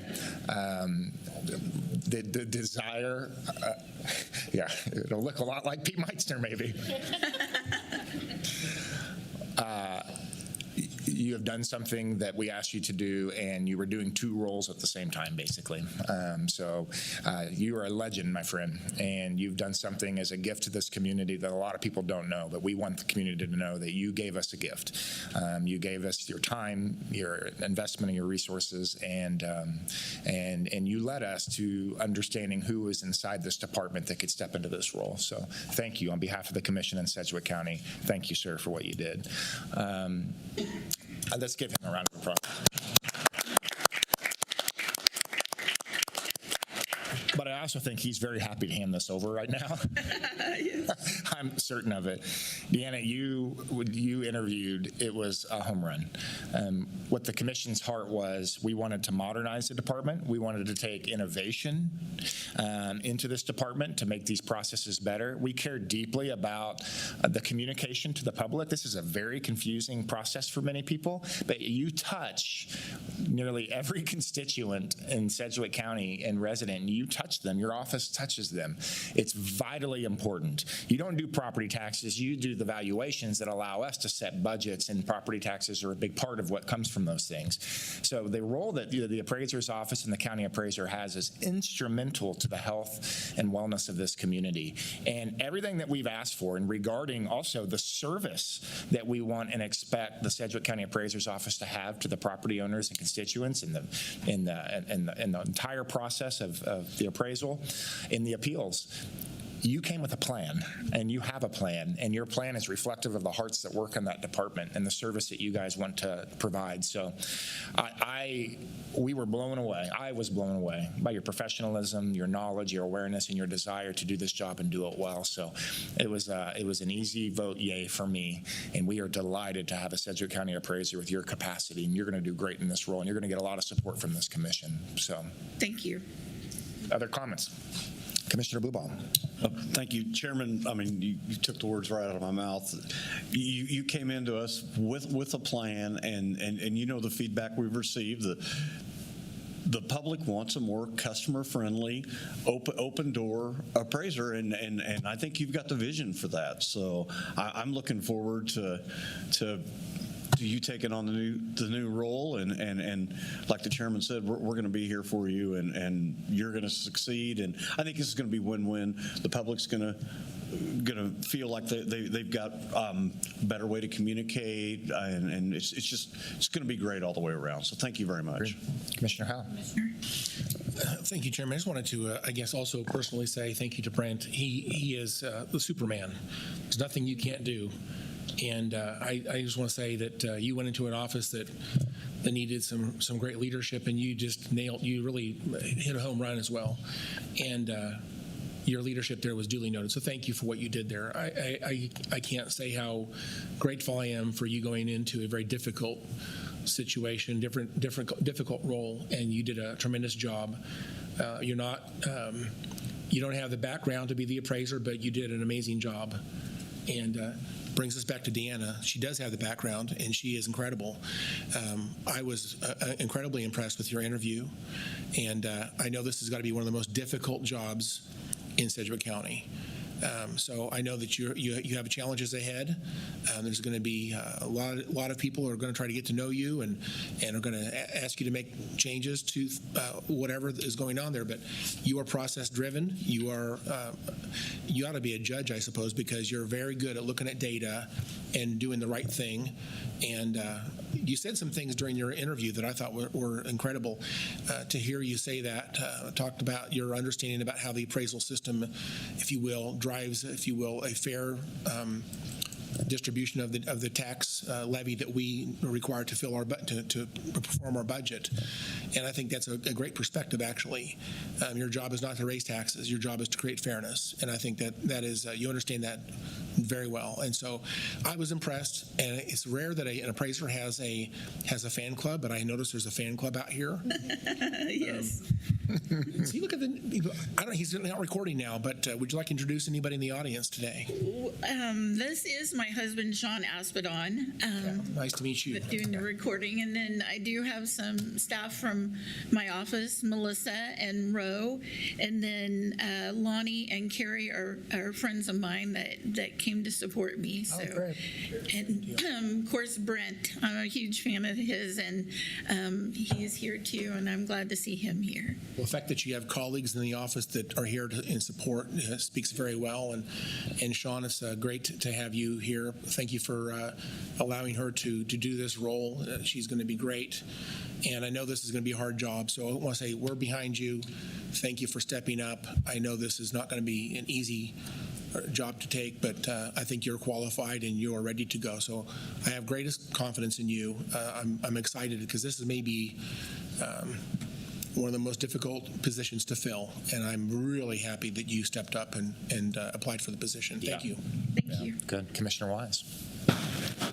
There's not much more to be said, so I'll try not to repeat the others, but we are very impressed, very thankful that you stepped up and applied and interviewed well. You came prepared with a printed plan for us to review, and we've said, I don't know that we've said publicly, but during interviews that this is somewhat of a unicorn that we're trying to find, someone that values and handles data very well, but also has the social and emotional skills to handle our constituents and those that are really in a confusing process, using analogies that they can relate to and understand, listening, taking the time with them, and I think that you're going to do a great job of that. I think you've modeled that very well in your department. So I just want to say thank you, congratulations, and we're excited to work alongside you and support you and see what you can do in the appraiser's office. Thank you. Yeah. Okay, Deanna, Commissioner Meitzer, sorry about that. I'm sorry. Thanks. I just thank you, Mr. Chairman, he expressed everything that we felt a lot about. So, yeah, congratulations. Brent, my sincere thank you, and you are a rock star of that. So you remind me of a young me sometimes. Maybe. No. Okay. But anyway, Deanna, one thing that was really impressive in your interview was we have a feeling as a commission and management, Tom has his senior management, about customer service in the departments, and it was really refreshing to hear how you addressed your sincerity about answering, and maybe it's not the answer they want to hear, but at least honesty and customer service, and then that falls right into our as far as I'm concerned, our mission here on all of our departments, that the county manager emphasizes that to all the departments. And so I welcome that, and as has been explained, and congratulations. Thank you for your support, Mr. Husband.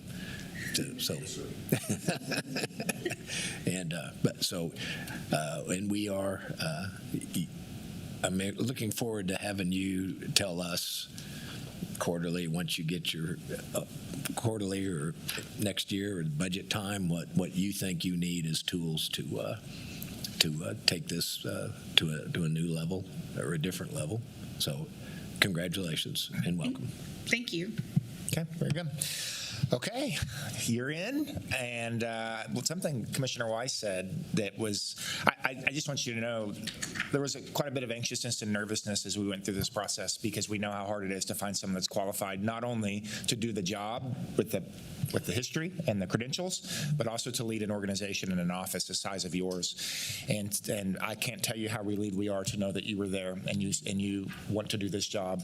We are completely confident, and you have our full support. So, bless you. Thank you. Congratulations. We're going to take a 5-minute break, and we're going to go out in the foyer and take some pictures, if that's okay. That's okay. Good? Thank Okay. you. Yeah. Thank you. Yeah.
Okay, thanks for allowing us to pause.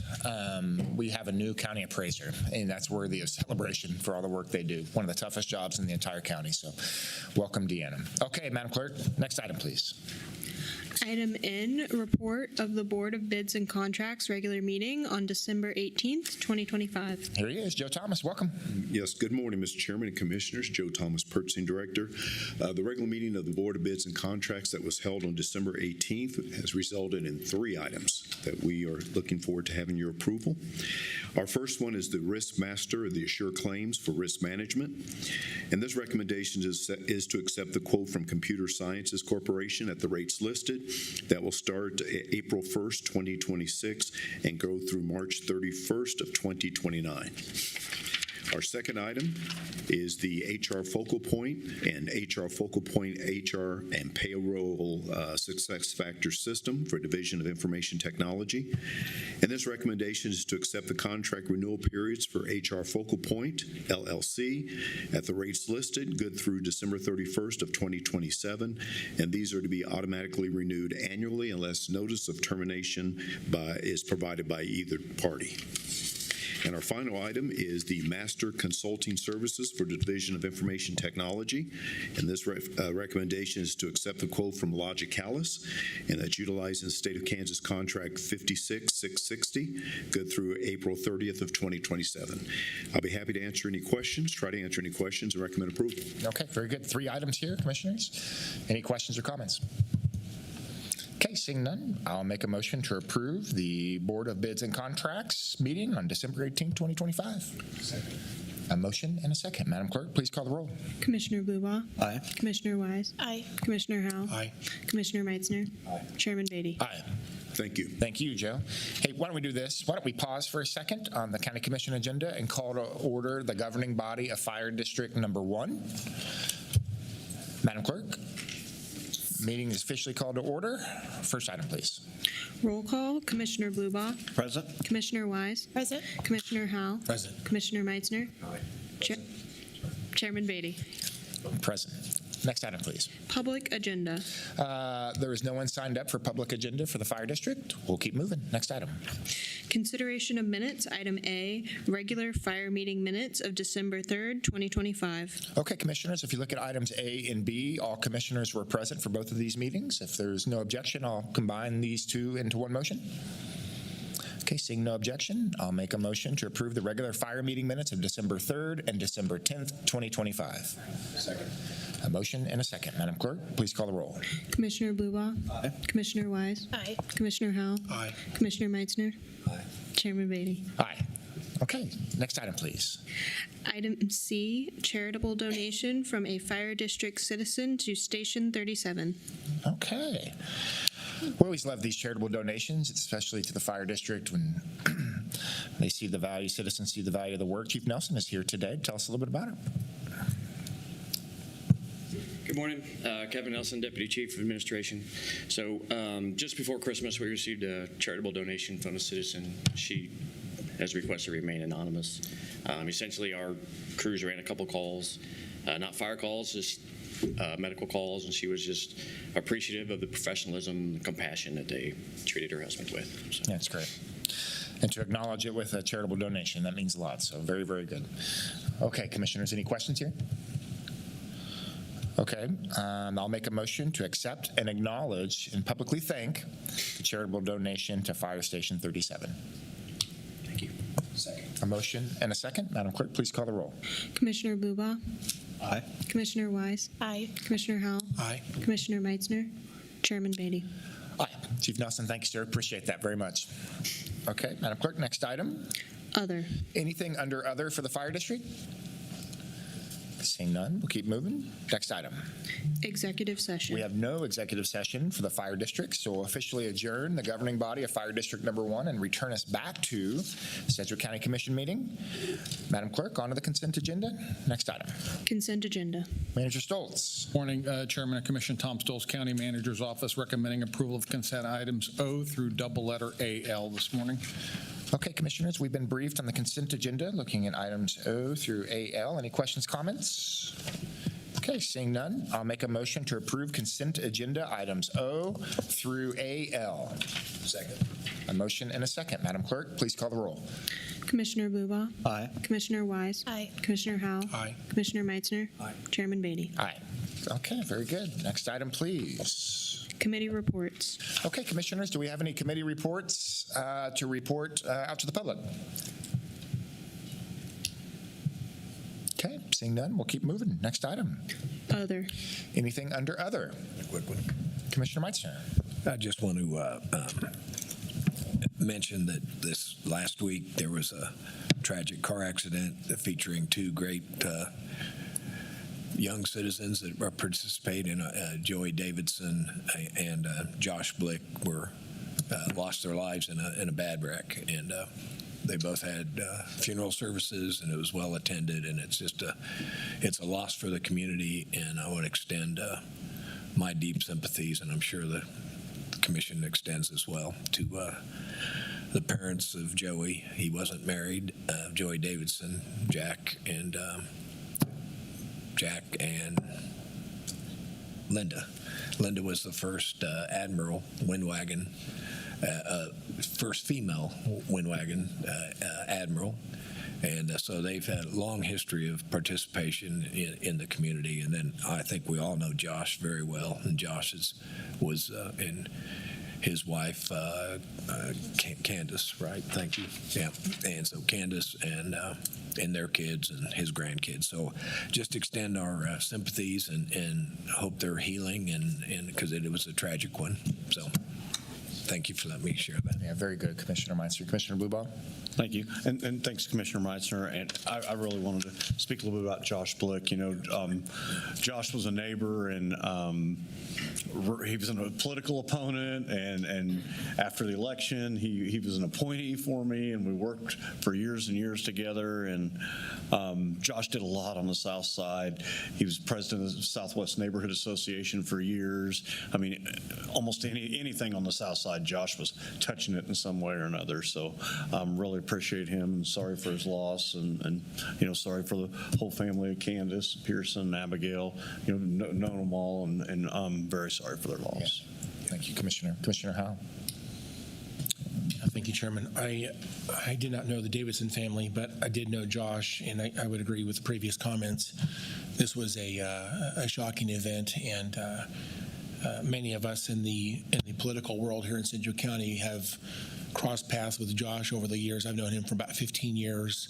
In fact, he was just up here at the county commission literally a couple of months ago, advocating for a situation down in the MULVANE area. I would consider him to be an unpaid lobbyist almost. You know, he was lobbying for a solution to a problem that he was aware of, and so down in the MULVANE area. So he and I have crossed paths a number of times. He served on, I guess he served on MAPC. He rented the Coleman parking lot for Automobilia, I guess, in the past. He's been up here for a number of reasons. He stood right here at this podium not too long ago, and we had the chance to interface with him numerous times. And so he is going to be missed in this community, and sad to see this happen.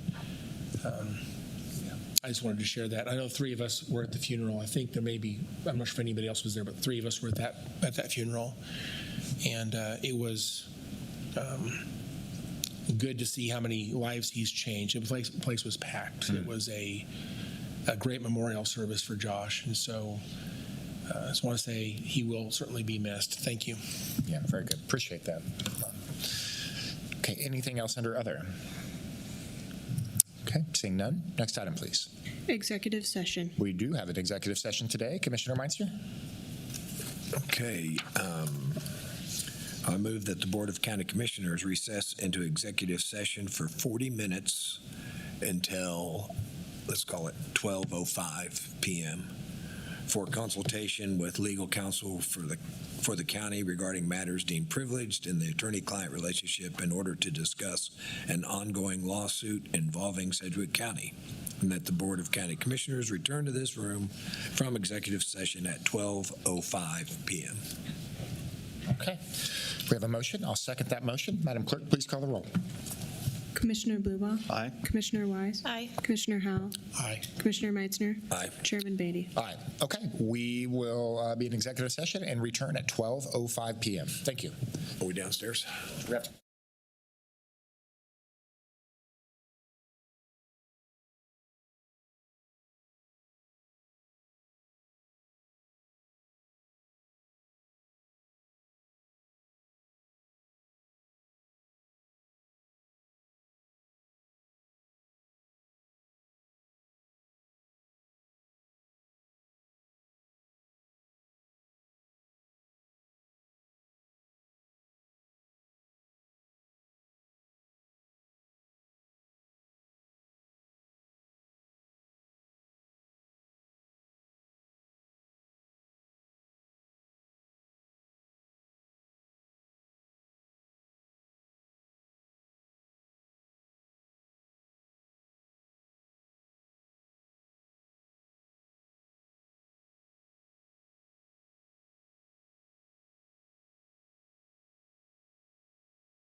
Okay, everybody, thank you for your patience. We are now back from executive session. There was no binding action taken today in executive session. Anything else need to come before the commission? Nope. Okay, we are officially adjourned. Yeah, we're